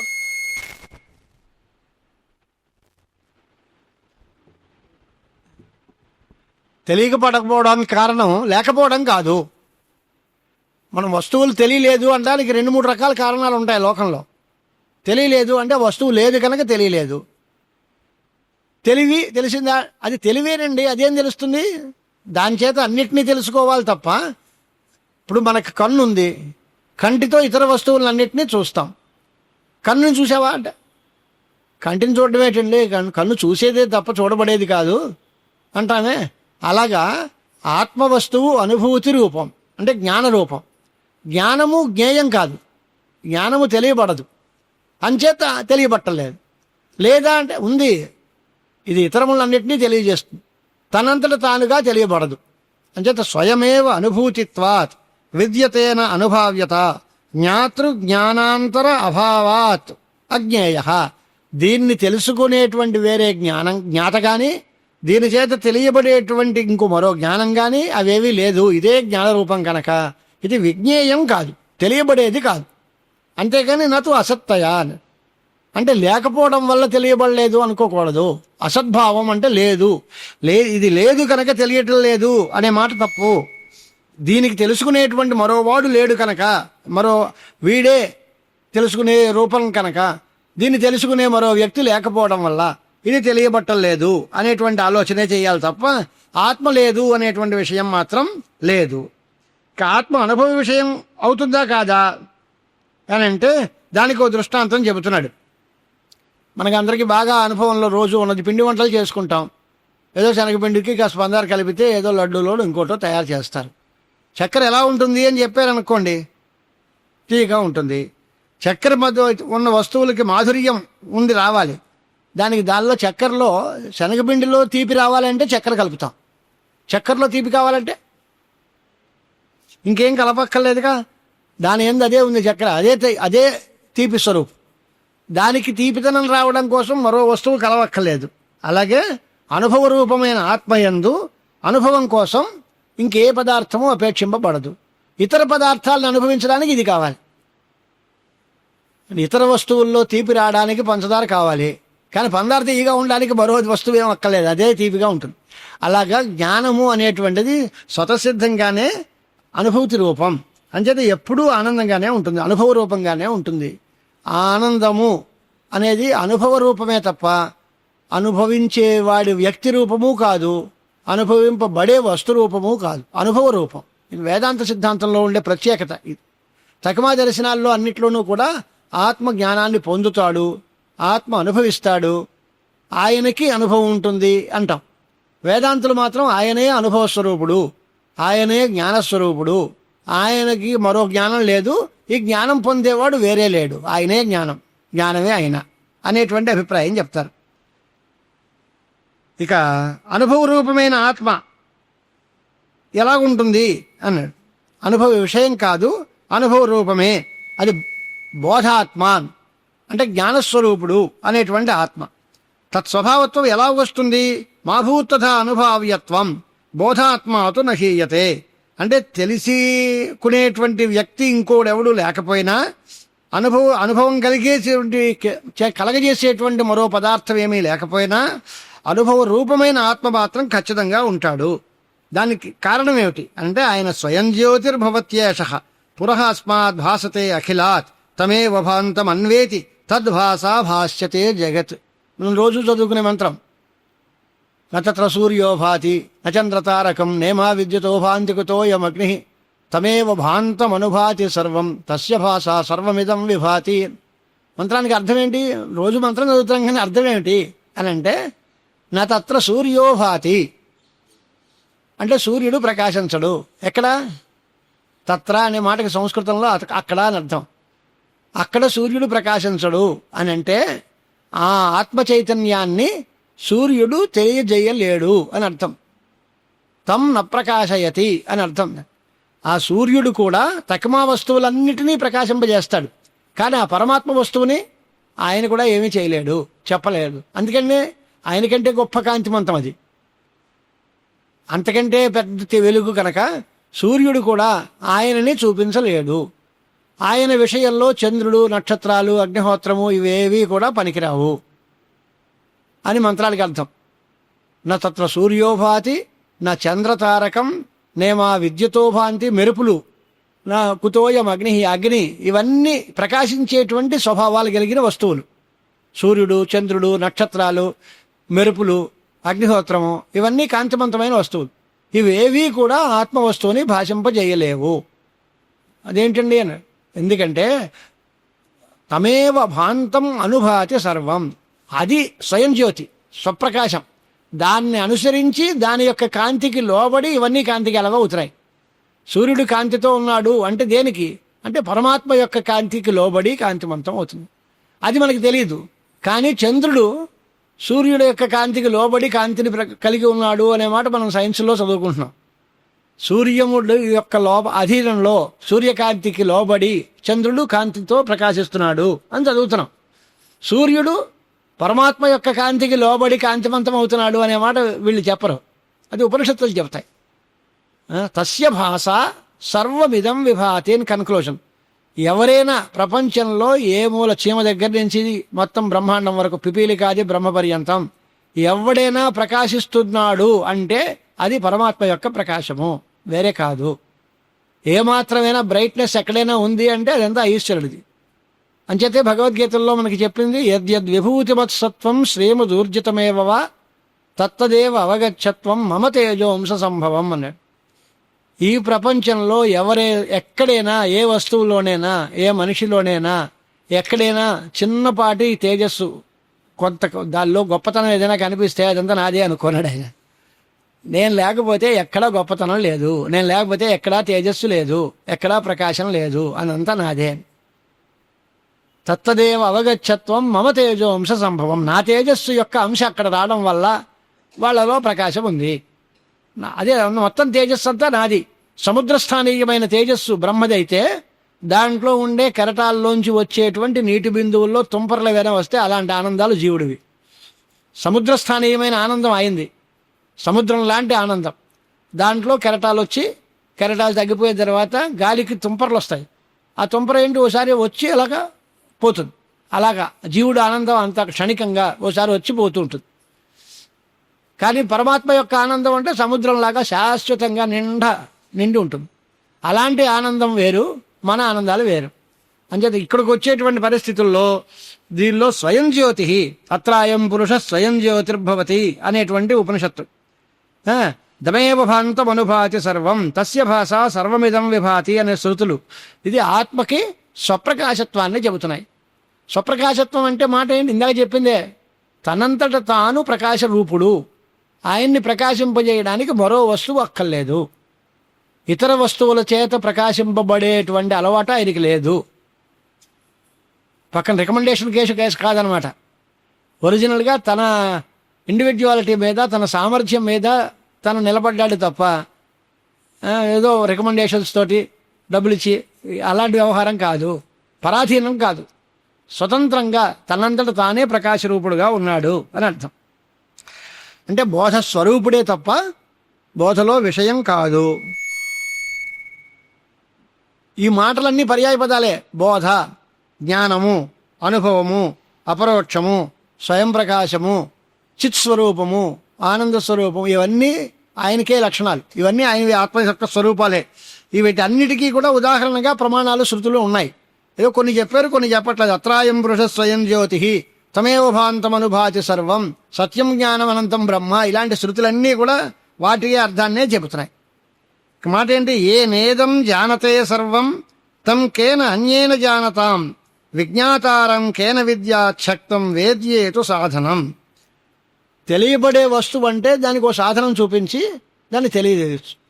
తెలుసుకునేవాడిని ఏ సాధనం చెబుతుందయ్యా? సాధనాలన్నీ ఆయన వాడుకునేటువంటి వస్తువులు. సాధనాలు ఆయన్నేం చెబుతాయి? సాధనం చేత వేద్యమైన వస్తువు బోధింపబడుతుంది. తెలియబడే వస్తువుకైతే సాధనాలు ఉపయోగిస్తాయి తప్ప తెలుసుకునేవాడికి సాధనాలు ఏం చేస్తాయి? సర్వ విజ్ఞానములకు ఆయనే మూలం. ఏన ఇదం జ్ఞానతే సర్వం, అంటే ఎవరి చేత ఇదంతా తెలియబడుతోందో ఆత్మే అన్నిటినీ తెలుసుకుంటోంది అన్నాం. మరి ఆ ఆత్మను తెలిపేది ఎవరుంటారు? ఇంకా విజ్ఞాతారమరే కేన విజానీయ తన బృహదారణ్యక శృతిలో విజ్ఞాతని ఎవడు తెలుసుకుంటాడండి? విజ్ఞాతే అన్నిటినీ తెలుసుకుంటాడు. ఆయన్ని ఎవడు తెలుసుకుంటాడు? ఆయన తెలుసుకునేవాడు మరి ఎవడున్నాడు అనేటువంటి మాట. అంటే సర్వ దృశ్యములు సాధనముల చేత ప్రకాశింపబడతాయి, కానీ దృగ్రూపమైన ఆత్మ సాధనాన్ని అపేక్షించదు. దృగ్రూపమైన దాని యందు ఏ వస్తువు ఉపయోగపడదు. దృక్కన్నా అనుభవం అన్నా జ్ఞానం అన్నా ఇవన్నీ పర్యాయ పదాలే. అంచేత సవేత్తి వేద్యం తత్సర్వం నాణ్య తస్య అస్తి వేదిత విదిత అవిదితాభ్యాం తత్పృథక్ బోధస్వరూపకం. కేనోపనిషత్తులో ఉండే మాటని ఆచార్యుల వారు సంగ్రహించారు. అన్యదేవ విదితాత్ అథో అవిదితాదధి అని ఉంది మంత్రం కేనోపనిషత్తులో. ఆత్మ తెలియబడిందా అంటే కాదు. వాళ్ళు తెలియబడదా అంటే కాదు. తెలియబడింది కాదు, తెలియబడనది కాదు, విదితము కాదు, అవిదితము కాదు. అదేంటి? జ్ఞానరూపం, జ్ఞానస్వరూపమే తప్ప విదిత అవిదిత విలక్షణం. అంటే జ్ఞాతాజ్ఞాతములు జ్ఞాతమైన దానికంటే అజ్ఞాతమైన దానికంటే కూడా విలక్షణమై స్వప్రకాశమై అన్నిటినీ తెలుసుకునేటువంటి స్వభావం కలిగిన జ్ఞానరూపమే ఆత్మ. ఈ స్వప్రకాశత్వం ఆత్మకి అనుభవ రూపంలో తెలుసుకోవాలి తప్ప దేని చేత తెలుసుకుంటామండి అంటే దాన్ని తెలియజేయడానికి మరో వస్తువే లేదు. బోధేపి అనుభవో యస్య నకథంచన జాయతే తం కథం బోధయేచ్ఛాస్త్రం లోష్టం నర సమాకృతిం అని. జ్ఞాత అనేవాడికి తెలుసుకోవడం అర్థం, తెలిసేవాడు. జ్ఞాతము అంటే తెలియబడినది అని అర్థం. తెలివి అనేటువంటిది తెలియబడినది అంటామా? మూడు త్రిపుటి అంటారు, జ్ఞానము జ్ఞాత జ్ఞేయము. ఈ మూడున్నాయి అంటే వేరే విషయం. దీన్ని నేను తెలుసుకుంటున్నాను, ఆ వస్తువు తెలియబడుతోంది, దాని యొక్క జ్ఞానం వేరు, తెలుసుకునేవాడు వేరు, తెలియబడేది వేరు. ఇలాంటివి మూడు లోకంలో ఉంటాయి. వేదాంతం దగ్గరికి వచ్చేసరికి మూడు ఉండవు, అంతా జ్ఞానమే. తెలుసుకునేవాడు ఎవరు లేదు, తెలియబడేది లేదు, ఉన్నదేది జ్ఞానమే, ఆత్మే. జ్ఞానమే ఆత్మ, దానిలో జ్ఞాత లేడు, జ్ఞేయం లేదు. స్వప్రకాశ రూపమైన బోధని ఎవరు తెలుసుకుంటాడు అని అంటే మనుషుడు తెలుసుకుంటాడు అని అంటే ఏం లేదు. మనిషి అంటే ఏంటి? మానవ శరీరంలో ఉండేది. మానవ శరీరంలో ఉండేది జ్ఞానమే కదా, అంతే, ఆత్మే కదా. ఈ శరీరం తెలుసుకోదు, ఇది మట్టి ముద్ద లాంటిది, ఇది జడం, దీనికి తెలుసుకునే అవకాశం లేదు. మరి ఇంకేం చేయాలి? అనుభవం చేత చెప్పాలి. అనుభవం స్వప్రకాశమే, అంతే తప్ప వేరే గతి లేదు. అంచేత జిహ్వామేస్తి నవా ఇత్యుక్తిర్లజ్జాయై కేవలం యథా నబుధ్యతే మయా బోధో బోద్ధవ్య ఇది తాదృశి. వేళకోళంగా చెప్పారు. నాకు తెలుసుకోవలసినటువంటి విషయాన్ని తెలుసుకునేటువంటి అవకాశం లేదు, నాకు తెలియటం లేదు అన్నట్టు. కనుక దాన్ని చెప్పు అని అడిగాడు అనుకోండి, అనుభవస్వరూపమైన బోధ జ్ఞానం నాకు తెలియబట్టం లేదు అన్నాడు అనుకోండి, అది ఎలాగుంటుంది అంటే నాకు నాలుక ఉందా లేదా అని నాకు డౌట్గా ఉందండి అన్నట్టు. నాకు నాలుక ఉందా లేదా అని నాకు సందేహం అంటే నాలుక లేకపోతే నువ్వెలా మాట్లాడతావు? మాట్లాడుతూనే ఉండి నాకు నాలుక ఉందా లేదా అనే మాట సందేహం ఎలాగా? అది ఎంత తెలివి తక్కువ పనో అలాగే నాకు ఈ ఆత్మ తెలియటం లేదు అన్నమాట కూడా అంతే మాట. ఆత్మ తెలియకపోవడం ఏంటి? నేను అంటేనే ఆత్మ ఉన్నట్టు అర్థం. మాట్లాడుతున్నావు అంటే జ్ఞానం ఉన్నట్టే అర్థం. నాకు ఈ బోధ తెలియటం లేదు అనే మాట ఎలా అంటావు? ఇది తెలిసిన నాలుక ఉందా లేదా అనే డౌట్ పడేటువంటి మాట్లాడే వ్యక్తిలాగా అని ఆయన అన్నది. అది జిహ్వామేస్తి నవా, నాకు నాలుక ఉందా లేదా అని. ఇది సిగ్గుపడాల్సిన విషయం అయ్యా, ఇది లజ్జాయై కేవలం యథా. ఇలా మాట అంటే నీకేం చెప్పాలి నేను సమాధానం? నీకు నాలుక ఉంది అయినా చూపిస్తామా అని అంటే ఇది కేవలం సిగ్గుపడాలరా బాబు. నాలుక లేకపోతే మాట్లాడడం ఏమిటి? అలాగే జ్ఞానం లేకపోతే అనుభవం ఎక్కడొస్తుంది అంటే జ్ఞానం లేదు అనే మాట కాదు, అనుభవమైనటువంటి జ్ఞానం ఎప్పుడూ ఉంది అనే మాట. మరి ఏంటి? యస్మిన్ అస్తి లోకే బోధ తత్తదుపేక్షణే యద్ బోధమాత్రం తద్ బ్రహ్మేచ్యేవంధీర్ బ్రహ్మ నిశ్చయ. అయితే మాకు ఎలా తెలుస్తుందండి అని. ఇప్పుడు ఇది ఫలానా వస్తువు తెలుసుకున్నారుగా, ఏ ఏ పదార్థముల యొక్క జ్ఞానం నీకు కలుగుతోందో ఆ ఘటాది పదార్థముల యొక్క జ్ఞానం అంతా ఏది ఉంటే కలుగుతుందో, ఏది లేకపోతే కలగదో దాన్నే బ్రహ్మ అనుకో అని. అంటే సర్వ పదార్థముల యందు ఒక స్ఫురణ ఉంది. ఆ స్ఫురణం ఉంటే ఇది ఫలానా వస్తువు, వీడు ఫలానా వాడు, ఇది ఫలానా ఊరు, ఇవన్నీ తెలుస్తాయి. ఇవన్నీ తెలియడానికి కారణమైనటువంటి ఏ ఆనంద స్ఫురణం అయితే ఉందో ఆయనే బ్రహ్మము అని తెలుసుకో. ఇది బ్రహ్మనిశ్చయము అనే మాట. అది లేకపోతే ఈ జ్ఞానాలు ఏమీ కలగవు. అంటే లోకంలో కనపడే వస్తువులన్నిటినీ మనం దేని చేత తెలుసుకుంటున్నామో అలాంటి తెలివికే ఆత్మ లేదా బ్రహ్మ అని పేరు. ఇదంతా మాకు ఎందుకు చెప్పారండి బాబు, అసలు మాకేం అర్థం కాలేదండి. ఇంతవరకు అన్నమయ కోశం దగ్గర ఆరంభించారు, అన్నమయ కోశం దగ్గర నుంచి ఆనందమయ కోశం వరకు వచ్చారు. ఇవన్నీ కోశాలన్నీ చేసిన తర్వాత ఈ కోశాలలో మళ్ళీ మనోమయ కోశానికి విజ్ఞానమయ కోశానికి తేడా ఏమిటి అన్నారు. అసలు ఇంతకీ ఆనందం అంటే ఏంటి, ఆత్మ అంటే ఏంటి, జ్ఞానం అంటే ఏంటి, ఏదో రకరకాలు అసలు ఎందుకు ఈ వాళ్ళంతా మాకు ఎందుకు చెప్పినట్టు ఈ పంచకోశ వివేకం అని అంటే, ఇప్పుడు అనుభవ రూపమైన బ్రహ్మాన్ని తెలుసుకోవడం ఎందుకు, ఈ పంచకోశ విచారణ ఎందుకు అనేది ఒక ప్రశ్న వస్తుంది. దానికి సమాధానం చెప్తున్నారు. పంచకోశ పరిత్యాగే సాక్షిబోధ అవశేషత స్వస్వరూపం సయేవ స్యాత్ శూన్యం త్వం తస్య దుర్ఘటం. ఈ పంచకోశాలని తెలుసుకుని ఈ పంచకోశాలు ఆత్మ కాదు అని ఎప్పుడైతే తెలుసుకుంటామో అప్పుడు సాక్షి రూపంగా ఆత్మవస్తువు మిగులుతుంది. అదిగో దాన్ని చెప్పడానికి పంచకోశాలు చెప్పాం. ఈ అల్లరంతా చేసి ఇదంతా ఆత్మ కాదు నాయన, వీటిని అన్నిటినీ సాక్షిగా ఉన్నటువంటి ఎవరైతే ఉన్నారో అనుభవ రూపంగా అదే ఆత్మ. దీనివల్ల ఏం చేయాలి, ఇవి ఆత్మ అనుకోకూడదు, అలాగని అసలు ఆత్మ లేదు అనుకోకూడదు. రెండు సిద్ధాంతాలు. శూన్యవాదాన్ని తిరస్కరించాలి. ఆత్మ ఉంది, ఉందంటే ఇవేనా, ఇవి కాదు, కనిపించేది కాదు, కనపడేది లేదనకూడదు, ఏదో ఉంది అది కనపడదు, అది చెప్పే సిద్ధాంతం. ఆ ఆత్మ వస్తువు శూన్యం కాదు, ఈ కనిపించే అన్నమయాది కోశాలు కాదు, మరి ఏదో ఉంది, అది ఎలాగుంటుంది, నీ అనుభవం, అది చెప్పేది కాదు, చెప్పే విషయం కాదు, అనుభవించేది. అనుభవ ఏకవేద్యం, అనుభవ స్వరూపమే తప్ప దాన్ని చెప్పడానికి వీల్లేదు అనే మాట ఉంది. పంచకోశాలని ఒక్కొక్క దాన్ని పరిశీలించి ఇది కాదు ఇది కాదు ఇది కాదు అంటే వీటికి సాక్షిగా ఉన్న వస్తువు ఉంది అని తేలుతుంది. ఆ ఉంది అని తెలియడం వల్ల శూన్యవాదం నిరసిస్తుంది. అది యథార్థమైన స్వరూపం గనక అది శూన్యం కాకూడదు. మరి అది ఉందని ఎలా తెలుస్తుందండి, ఇవన్నీ ప్రకాశిస్తున్నాయిగా, ఇవన్నీ ప్రకాశిస్తే దీనికి కారణమైన ప్రకాశం అక్కడ ఉంది. తస్య భాష సర్వమిదం విభాతి. ఈ వస్తువులన్నీ కనిపిస్తున్నాయంటే దానివల్లే ఇవన్నీ భాషిస్తున్నాయి కనుక అది స్వయం ప్రకాశమానమైన జ్ఞానస్వరూపమైన అనుభవ రూపమైన ఆత్మ అనేటువంటి విషయం తెలుసుకోవాలి. ఇక అస్థితావత్ స్వయం నామ వివాద అవిషయత్వత స్వస్మిన్నపి వివాదశ్చేత్ ప్రతివాది అత్ర కో భవేత్. నేను అనేటువంటి వ్యవహారంతో ఓ వస్తువు ఉంది, అది ఉందా లేదా అని సందేహం ఉందా లేదా మీకు? నేను అనేటువంటి అంశంలో సందేహపడేవాడు వాద ప్రతివాదాల్లో ఎవడైనా ఉంటాడా? ఇప్పుడు ఎవడైనా ఇద్దరి మధ్యలో తగు ఉందనుకోండి, నేను ఇలా చెప్తాను వీడంటాడు, నేను ఇలా చెప్తాను వాడంటాడు. ఆ నేను అనే మాట తప్పించి ఇద్దరు మాట్లాడుకున్నాయా అంటే వీడు మాట్లాడు వాడు మాట్లాడు, నేను లేనిది వాదము లేదు, ప్రతివాది లేదు, ఎవడూ లేడు. ప్రతివాడు నేను ఇలా అంటానని అంటాడుగా. ఆ నేను అని మాట మాట్లాడుకోండి, తర్వాత చెప్పండి అంటే ఇంక చెప్పేది ఏముందండి? వాదము లేదు, ప్రతివాదము లేదు, ఆ నేను లేకపోతే. అంటే ఆత్మ లేదనకూడదు, ఆత్మ ఉంది. అందరూ వాదం చేసేవాడు, పూర్వపక్షం చేసేవాడు నేనంటున్నాడు, సిద్ధాంతం చెప్పేవాడు నేనంటున్నాడు.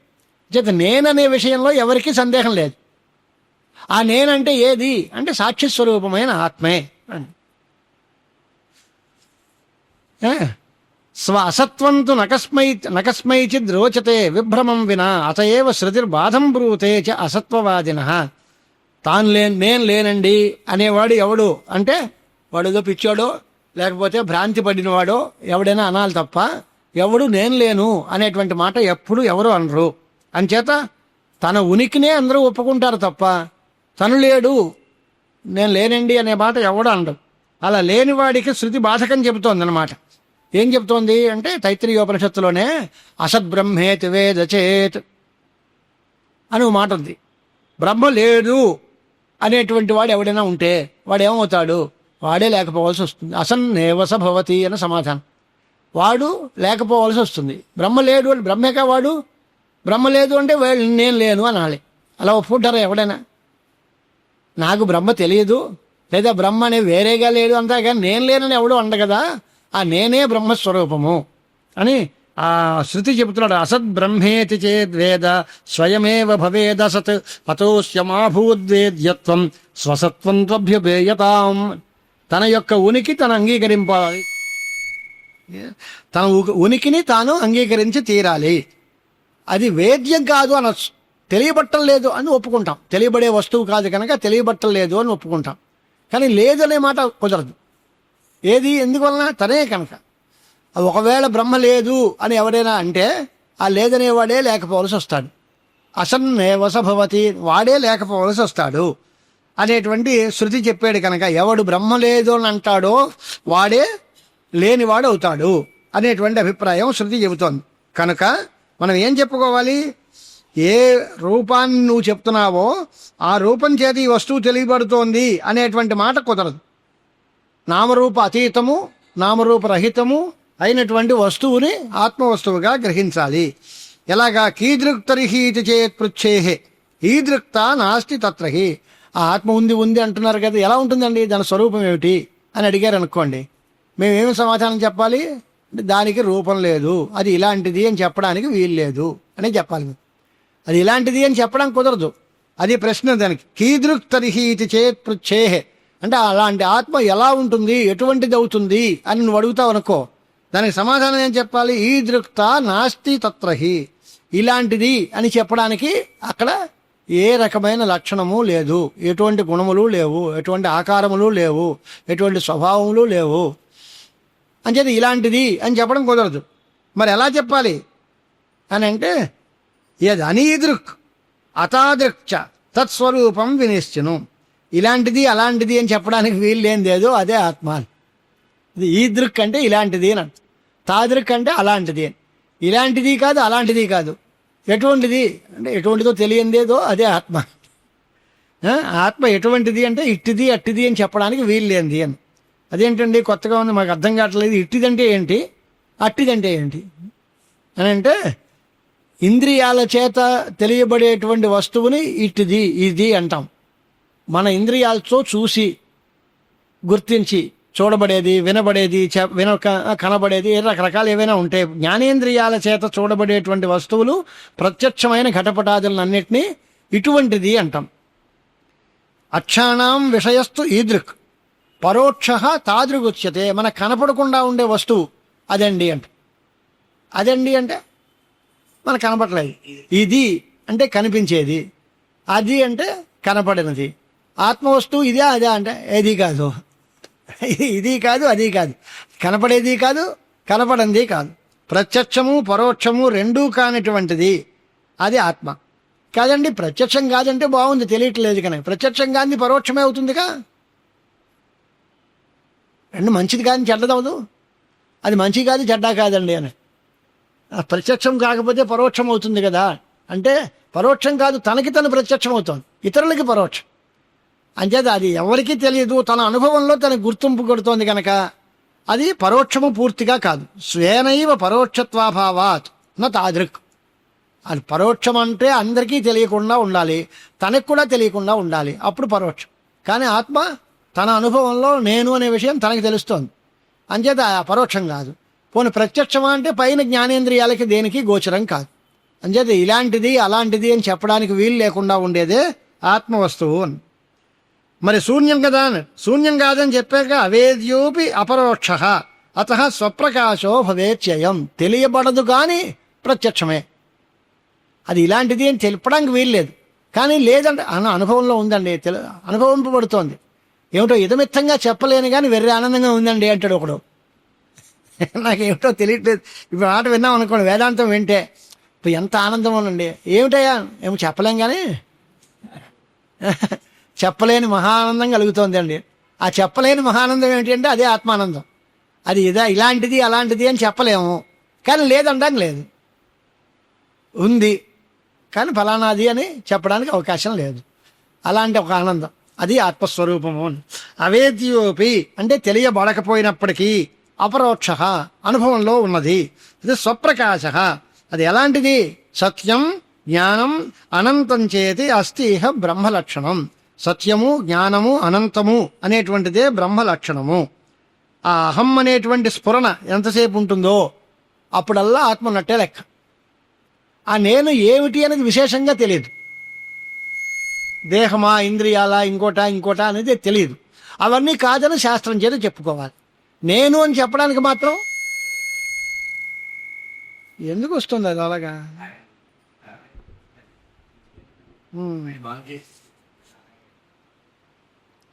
బ్రహ్మకి లక్షణం ఏమిటి అని అంటే సత్యం, జ్ఞానం, అనంతం బ్రహ్మ. బ్రహ్మ లక్షణాలు 2 రకాలు ఉంటాయి. తటస్థ లక్షణం, స్వరూప లక్షణం అని 2 లక్షణాలు. స్వరూప లక్షణం ఏంటి అంటే సత్యం, జ్ఞానం, అనంతం. తటస్థ లక్షణం అంటే ఏమిటి అని అంటే యతో వాయుమాని భూతాని జాయంతి,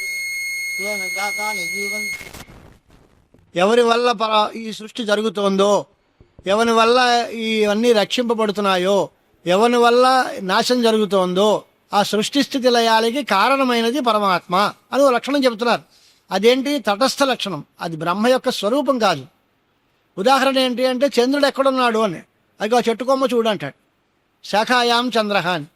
చెట్టు కొమ్మకి చంద్రుడికి సంబంధం ఏంటి అంటే అక్కడి నుంచి చూస్తే చంద్రుడు బాగా కనిపిస్తున్నాడు.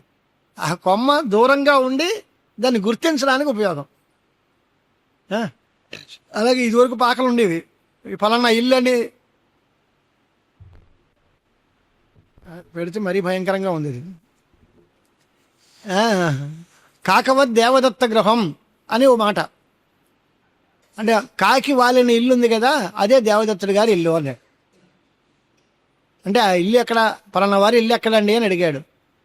చూస్తూ ఉంటే అడిగిన టైంలో ఆ 4-5 పాకల్లోనూ ఏదో ఒక పాక మీద కాకి వాలింది. దాన్ని చూపించి ఇదో ఆ కాకి వాలింది ఉందే అదే ఇల్లు అన్నాడు. వీడికి కాసేపు ఉండేసరికి ఆ కాకి కాస్త అక్కడి నుంచి వెళ్ళిపోయింది.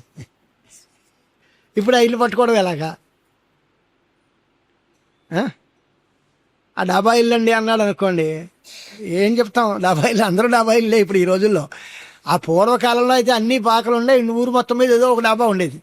ఆ డాబా ఇళ్ళనో, ఇత్తరుగుల ఇళ్ళనో, స్తంభాల ఇళ్ళనో ఏదో చెప్పేవారు పూర్వం గుర్తులు. ఇప్పుడు అన్నీ ఒకలాగే ఉంటున్నాయి కదా, ఏ మోడల్ ఏముంది? అన్నీ ఒకటే ఉన్నప్పుడు గుర్తు ఎలా అవుతుంది అది? అంటే అది ఉపలక్షణం. అంటే ఎలా ఉంటుంది అంటే విశేషణం వేరు, ఉపలక్షణం వేరు.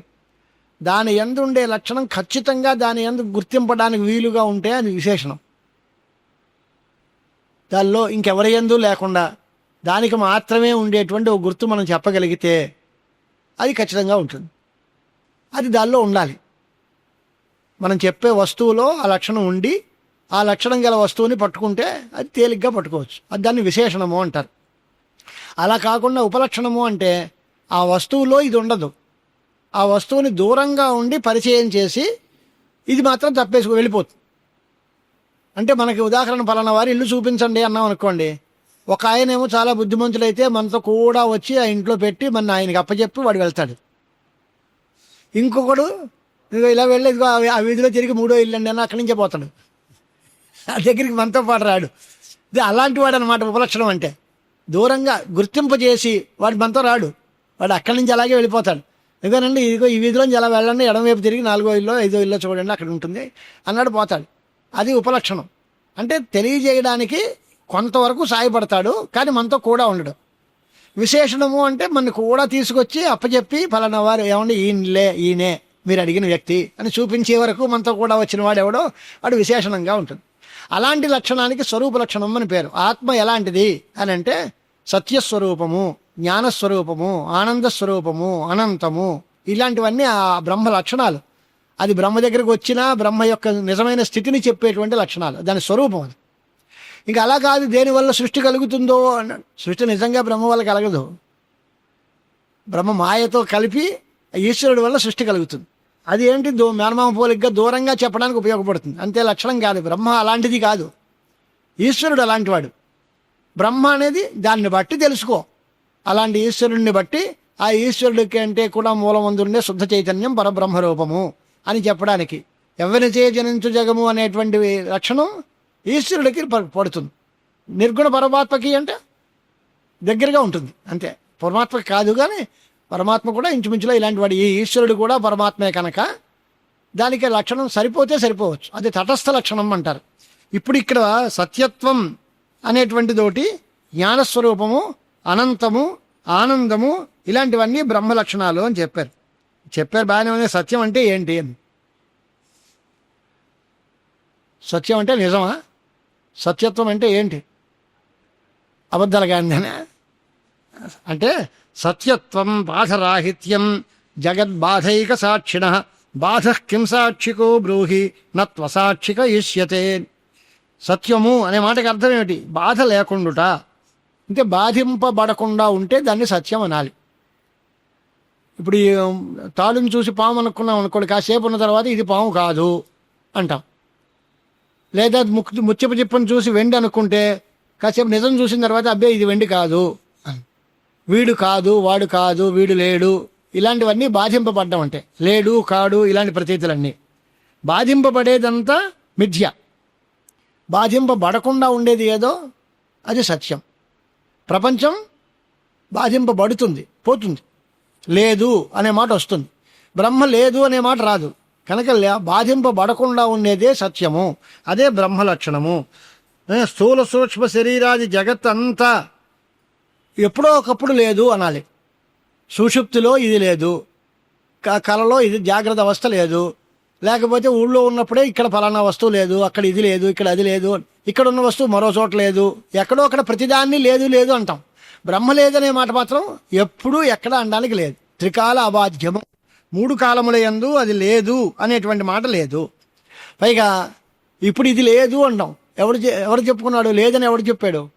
లేదు అనే విషయాన్ని కూడా తెలుసుకునే మనుషుడు ఉండాలిగా, సాక్షి ఉండాలి. ఆ సాక్షి ఉంటే ఇది లేదంటాం. ఆ సాక్షి స్వరూపమే ఆత్మ అంటే. ఆ సాక్షి లేదు అంటే నా సాక్షిక సత్వవృత్తిర్ జ్ఞానాతినాభిధీయతే అని సాక్షి లేని జ్ఞానం పుట్టదు. ఏ జ్ఞానమైనా సరే దానికి ఒక సాక్షి ఉండాలి. అసాక్షికమైన జ్ఞానాన్ని నేను ఒప్పుకోను. ఆ సాక్షి స్వరూపమే ఆత్మ అనేటువంటి మాటతో పిలుస్తున్నాడు. దీనికి ఉదాహరణ అపనీతేషు మూర్తేషు యమూర్తం శిష్యతే వియత్ శక్యేషు బాధ్యతేష్వంతే శిష్యతే యత్ తదేవ తత్. అంటే మనం ఓ అడ్డుగోడలు కడతాం. పెద్ద ఓ ఎకరమో 2 ఎకరాలు భూమి వేసి తీసుకుని దానికి లేఅవుట్ చేస్తాం. లేఅవుట్ చేస్తే దీనిలో ఇది పార్క్ అండి, లేకపోతే ఇది దేవాలయానికి భూమి అండి, ఇది పాఠశాలకు సంబంధించిన అలాట్మెంట్ అండి, తక్కువవి రోడ్లు అండి, మిగతావి ఇళ్ళు అండి. ఇవన్నీ ఎక్కడున్నాయి? ఇవన్నీ మనం కల్పిస్తే వచ్చాయి. ఆ గోళ్ళన్నీ జరిపేస్తే ఇదంతా తోట అంతే. దీంట్లో పార్క్ ఎక్కడుందండి? ఏదండి ఇప్పుడు పార్క్ ఏది? ఆ గోడలు జరిపేస్తే పార్కు లేదు. మనం ఆకారం పెట్టి దీనికి అడ్డుగోడలు కట్టి ఇక్కడ వరకు అలాట్మెంట్ ఇస్తే ఇది పార్కు స్థలం అండి, ఇదేమో స్కూల్ స్థలం అండి, ఇది రోడ్లకి స్థలం అండి, ఇదంతా మన తర్వాత మిగతావేమో ఇళ్ల స్థలాలండి, మనం దాన్ని కేటాయిస్తున్నాం. అలాగే ఆకాశానికి కూడా ఇది ఘటాకాశము, ఇది మఠాకాశము, ఇది కరకాకాశము అని రకరకాలుగా మొక్కలు చేస్తున్నాం. అవన్నీ తీసేస్తే, అడ్డుగోడలు తీసేస్తే అంతా ఆకాశమే. అలాగా ఎక్కడ ఎటువంటి అడ్డాలు అంటే ఎటువంటి వస్తువులకైనా సరే ఆ ఆకాశాన్ని కదల్పాలి అంటే, లేదా దానికి ఏదో మార్గం కొలతల బట్టలు చెప్పాలి అంటే దాన్ని బట్టి ఏదో ఒక వస్తువుని భేదం చేయాలి. ఇది ఇలాంటిది ఇలాంటిది అనాలి.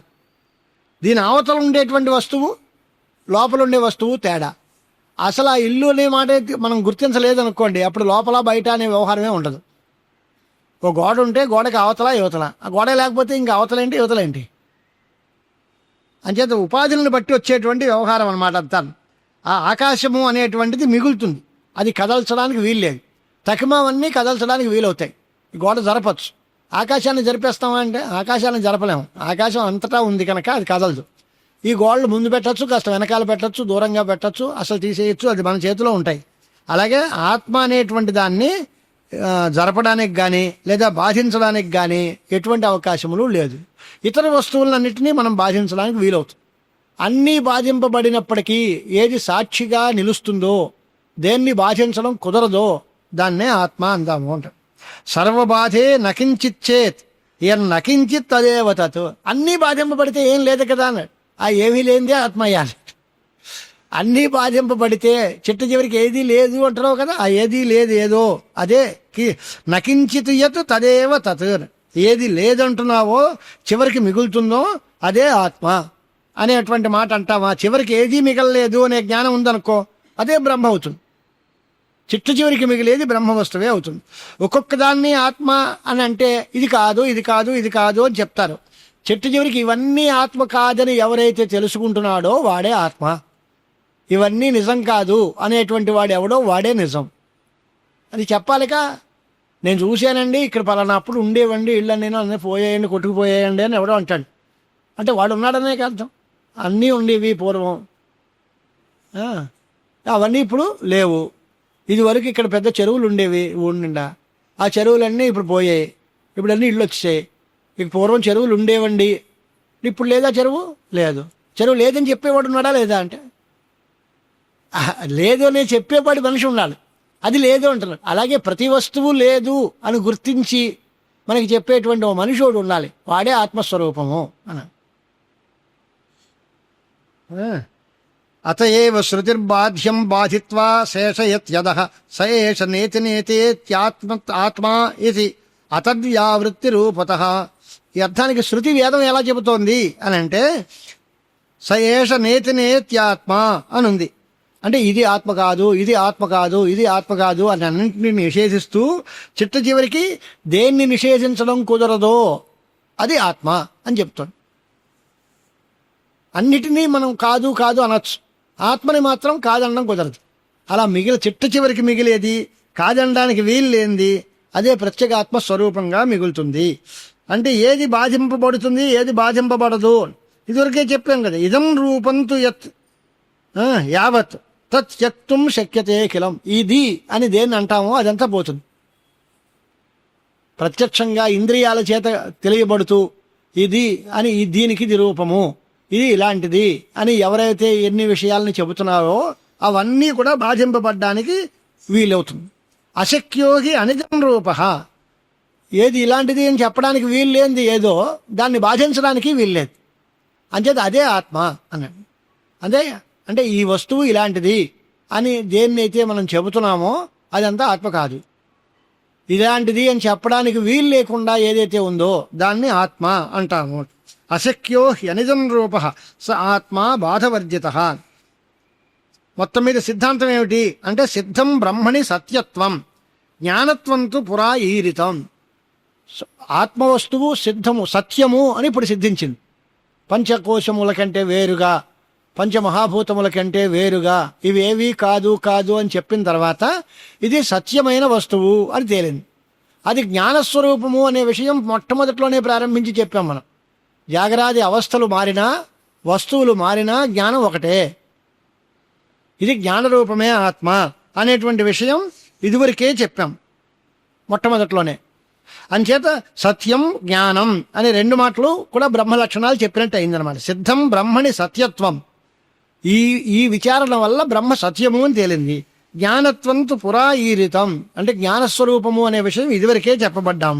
స్వయమేవ అనుభూతిత్వాత్ ఇత్యాది వచనై స్ఫుటం. అదే అనుభూతి రూపము, జ్ఞాన రూపము అనే విషయంగా ఇదివరకే చెప్పాము. కనుక సత్యం జ్ఞానం అనే అంశంలో సత్యము జ్ఞానము అనే రెండు అంశాలు చెప్పడం అయిపోయింది.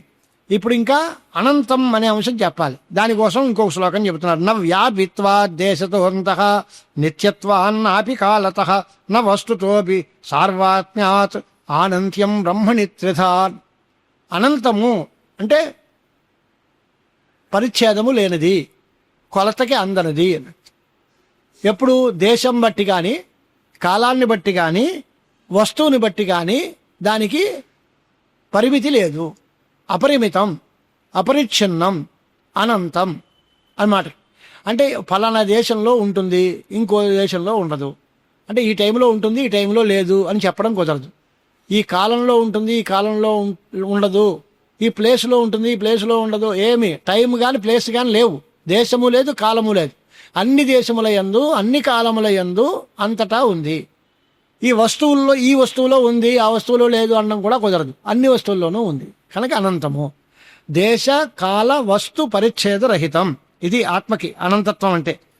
నిత్యం విభు సర్వగతం అనే శృతి చేత అది సర్వగతం అన్నారు కనుక అంతటా ఉంది కనుక ఓ దేశంలో ఉంది, ఓ దేశంలో లేదు అనే కుదరదు. నిత్యం నిత్యానాం అనే శృతి చేత అది నిత్యము, లేని టైమే లేదు. అంచేత కాలంలో పలానా కాలంలో ఉంటుంది, ఇంకో కాలంలో ఉండదు అని చెప్పడానికి వీల్లేదు. నిత్యం కాబట్టి కాలపరిచ్ఛేదం లేదు, వ్యాపకం కనుక దేశపరిచ్ఛేదం లేదు. సర్వాత్మస్వరూపం కనుక ఈ వస్తువులో ఉంది, ఆ వస్తువులో లేదు అనడం కుదరదు.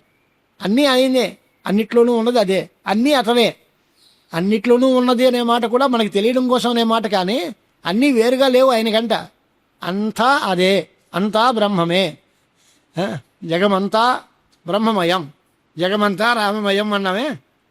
అంత జగత్తు అంతట్లోనూ రాముడు కూర్చున్నాడు అనే కాదు, జగమంతా రాముడే. రాముడి కంటే వేరే ప్రపంచమే లేదు, బ్రహ్మ కంటే వేరే ప్రపంచమే లేదు. బ్రహ్మమే అంతా. బ్రహ్మం ఎప్పుడుంది? ఎప్పుడూ ఉంది. ఎక్కడుంది అంటే అన్ని చోట్ల ఉంది. అన్ని ప్రదేశాల్లో, అన్ని కాలాల్లో, అన్ని వస్తువుల్లో ఆత్మే ఉంది కనుక దేశకాల వస్తు పరిచ్ఛేదములు లేవు. ఎందుకు లేదండి? లేదనేసి మీరు అనేస్తే చెప్పేస్తే మేము వినేటివైనా బుర్ర ఊపేసి యుక్తి ఏమిటి? దీనికి ఫలానా టైము, ఫలానా కాలం, ఫలానా వస్తువు ఎందుకు లేదు? తక్కువ అన్నిటికీ ఉంటుంది కానీ దీనికి మాత్రం లేదా, ఎందుకు ఉండదు అనేటువంటి ఓ ప్రశ్న ఉంటుంది. దానికి యుక్తి చూపిస్తున్నాడు ఆయన. అసలు అనంత్యానికి యుక్తి ఏంటి? దేశకాల అన్య వస్తూనాం కల్పితత్వాచ్చ మాయయా నా దేశాధికృత అంతః అస్తి బ్రహ్మానంత్యం స్ఫుటం తతః. ఈ ఆత్మ ఒకటే బ్రహ్మ. ఎందువలన? మాయా కల్పితములు కనుక పరిచ్ఛేద హేతువులైన దేశం కానీ, కాలం కానీ, ఇతర వస్తువు కానీ ఇవన్నీ మాయ చేత కల్పింపబడ్డాయి. అంటే ఆ మాయలో ఉన్నప్పుడు అవన్నీ ఉంటాయి. బ్రహ్మ మాయకు అతీతమైన వస్తువు. మాయ చేత కల్పింపబడిన దేశము, కాలము, ఇతర వస్తువులు అనేవి ఇక్కడికి రావు. ఇవన్నీ ఎక్కడ అంటే కల్పింపబడిన చోటుల్లో ఉంటాయి. అది మాయాకల్పితమైన దేశకాల వస్తు రూపములైనటువంటి వస్తువుల చేత కొలవబడ్డం తకిమా వస్తువులకు ఉండొచ్చు. బ్రహ్మ వస్తువుకి మాయ అతీతం కనుక మాయ చేత కల్పింపబడిన దేశము ఉండదు, ఆ దేశంతో దీనికి కొలత కుదరదు. అలాగే మాయ చేత కాలం కల్పింపబడింది, అది కూడా ఇక్కడ నప్పదు. అంటే ఈ బౌండరీస్ అన్నిటికీ అతీతం. ఇవన్నీ కొలతలన్నీ మనం చేసుకున్నాం. ఈ కొలతలకి అతీతమైన స్థితిలో ఆత్మ ఉంది. ఆ ఆత్మకి ఇవేవి అంటవు అన్నమాట. సత్యం జ్ఞానం అనంతం యద్ బ్రహ్మ తద్వస్తు తస్య తత్ ఈశ్వరత్వం చ జీవత్వం ఉపాధిద్వయ కల్పితం. అంటే ఏమైందండి? పరమాత్మ సత్య జ్ఞాన అనంత స్వరూపుడు, అది బాగానే అర్థమైంది. మరి మధ్యలో జీవుడు, ఈశ్వరుడు అని రెండు మాటలు అంటున్నారు. వాటి మాట ఏంటండి అని. అవేమిటి? అది ఆత్మ కాదా అంటే ఆత్మేనయ్యా అవిను. మరి ఈశ్వరుడు లేదా జీవుడు అనే పేర్లతో పిలువబడుతున్నారు కదా, అవి రెండు ఉపాధులు. ఈశ్వరత్వము, జీవత్వము అనేటువంటివి రెండు ఉపాధులు. ఈ రెండు ఉపాధులు పరబ్రహ్మకే ఉంటాయి. ఆ పరబ్రహ్మనే మాయా అనే ఉపాధితో కలిపి చూస్తే దాన్ని ఈశ్వరుడు అంటాం. అవిద్య అనే ఉపాధితో కలిపి చూస్తే దాన్ని జీవుడు అంటారు. అంటే జీవేశ్వరులు ఇద్దరూ బ్రహ్మయందే కల్పింపబడ్డారు. జగత్తంతా కూడా బ్రహ్మయందే కల్పింపబడింది కనుక తత్వత్రయం, జగజ్జీవ ఈశ్వరులు ముగ్గురు. ఈశ్వరుడు, జగత్తు, జీవుడు మూడు కల్పితములే. వాస్తవమైన బ్రహ్మానికి నాశం లేదు, కల్పన లేదు. ఇవి ఈశ్వరుడు కూడా కల్పింపబడ్డాడా? అవునండి, కల్పింపబడ్డాడు. జీవుడు కల్పింపబడ్డాడు, జగత్తు కల్పింపబడ్డాడు. నిజంగా ఉన్నాయా? ఏం లేవు. అంతా ఉన్నది ఆత్మే. ఈశ్వరుడు లేడు, జగత్తు లేడు, జీవుడు లేడు, ఏమీ లేదు అనేటువంటి పరిచ్ఛేదం. ఇప్పుడు ఈశ్వరోపాధి అంటే ఈశ్వరుడు అనే మాట ఎప్పుడు వస్తుంది? ఏ ఉపాధితో ఉంటే ఈశ్వరుడు అనాలి అని అంటే శక్తిరస్య ఐశ్వరీకాచిత్ సర్వవస్తు నియామిక ఆనందమయమారభ్య గూఢా సర్వేషు వస్తుషు. ఒక శక్తి ఉంటుందిట, అన్నిటినీ నియమం చేసి కంట్రోల్లో అట్టే పెట్టేటువంటి ఈశ్వర శక్తి. అది ఆనందమయ కోశం దగ్గర నుంచి అన్ని వస్తువుల యందు వ్యాపించి ఉంటుంది. ఆ శక్తికి మన ఇంద్రియం చేత తెలియబడేటువంటి అవకాశం ఉండదు. అలాంటి శక్తి దానికి నియామకం. ఆ శక్తి అంటే ఏమిటంటే దాన్నే మాయ అంటాం అన్నమాట. అన్నిటినీ నియమించేటువంటి ఆ శక్తి అనేటువంటిది ఒకటి ఉంది. ఆ శక్తి దాన్ని తెలియబడకుండా ఉంటుంది. అలాంటి అన్ని ధర్మాలు దాని చేత నియమింపబడుతూ ఉంటాయి.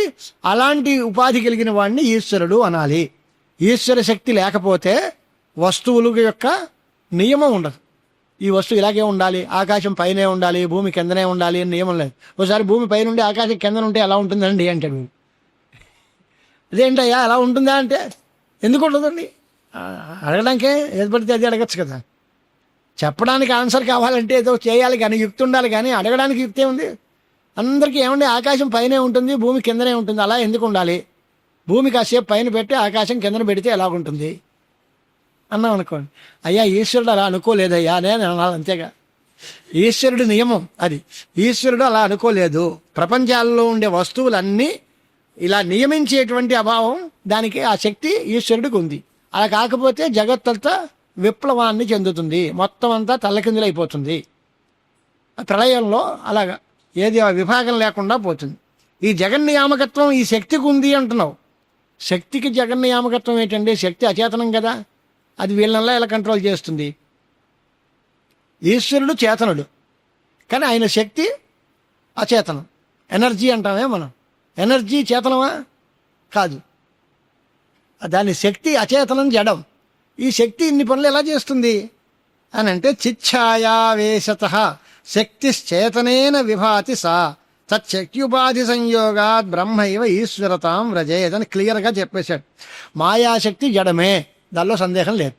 కానీ అది ఈశ్వరుణ్ణి ఆశ్రయించుకుంది కనుక చైతన్య ప్రతిబింబం వల్ల అది కూడా చేతనంగా కనిపిస్తుంది.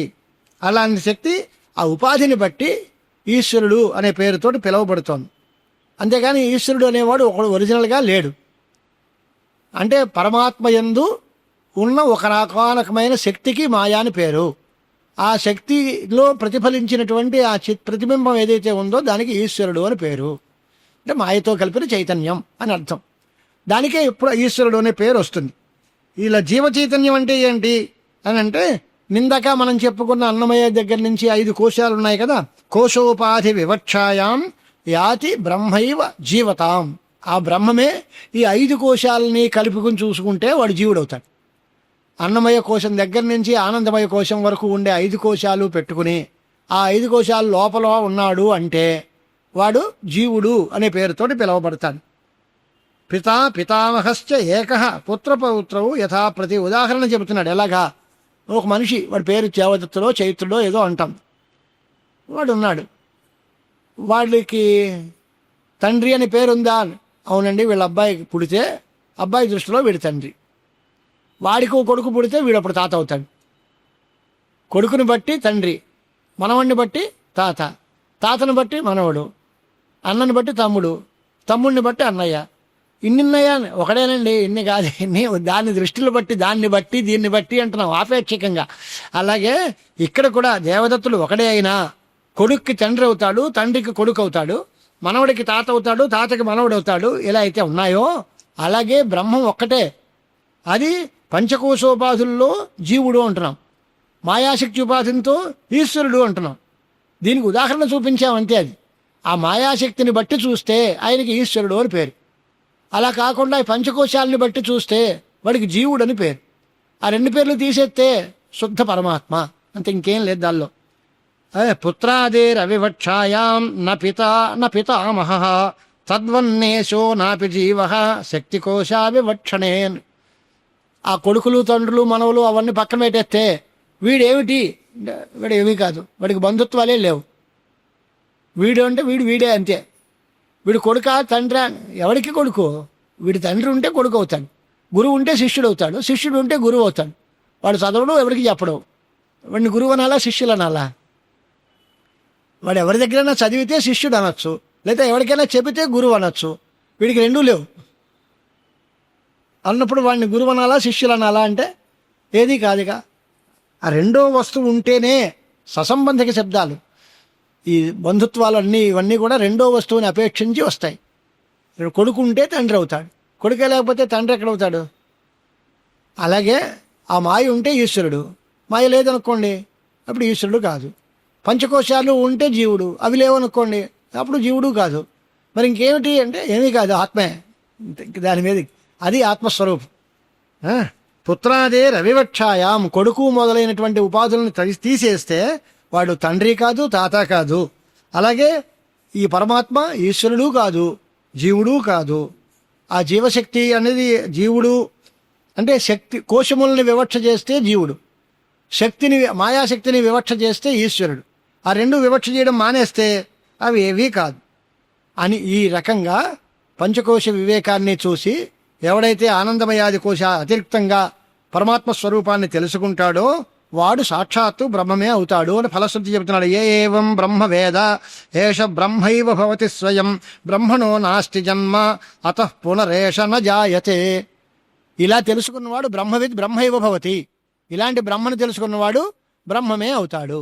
బ్రహ్మకి పుట్టుక లేదు కాబట్టి ఇలాంటి వాడు కూడా ముక్తి పొందిపోతే వాడు మళ్ళీ పుట్టడు. పునరావృత్తిరహితమైన శాశ్వత బ్రహ్మపదం అంటే ఇదే అర్థం. మళ్ళీ పుట్టకుండా జననమరణ ప్రవాహాలు లేకుండా బ్రహ్మకి జన్మ లేదు కనుక బ్రహ్మను తెలుసుకున్నవాడు కూడా బ్రహ్మమే అవుతాడు కాబట్టి వీడికి మళ్ళా పుట్టుకుండదు. నసపున జాయతే, అది వాడు మళ్ళీ నసపునరావర్తతే, వాడు మళ్ళీ ఆవృత్తి చెందడు, మళ్ళీ మళ్ళీ పుట్టుక చావు అనేటువంటి సంసారంలో పడ్డు అనేది ఫలం. ఇది పంచకోశ వివేకం. విద్యారణ్య స్వాముల వారు రాసింది. మనకి చాలా తేలిగ్గా వేదాంత పంచదశిలో ఈ జీవ గతి అంతా చూపించారు. తర్వాత ద్వైత వివేకం అనేది ఇంకో ప్రకరణం. మనకి టైం అయిపోయింది కనుక వదిలేస్తాం, లేకపోతే రేపు ద్వైత వివేకం, ఎల్లుండి మహాభూత వివేక, మహావాక్య వివేకం. ఆ రెండింటినీ చూస్తే మనం అనుకున్న 5 వివేక ప్రకరణాలు అవుతాయి. స్వస్తి ప్రజాభ్య పరిపాలయంతాం న్యాయేన మార్గేణ మహీం మహిషాః గోబ్రాహ్మణేభ్య శుభమస్తు నిత్యం. లోకాః సమస్తాః సుఖినో భవంతు. సర్వం శ్రీ గురుచరణారవిందార్పణమస్తు. తత్సత్.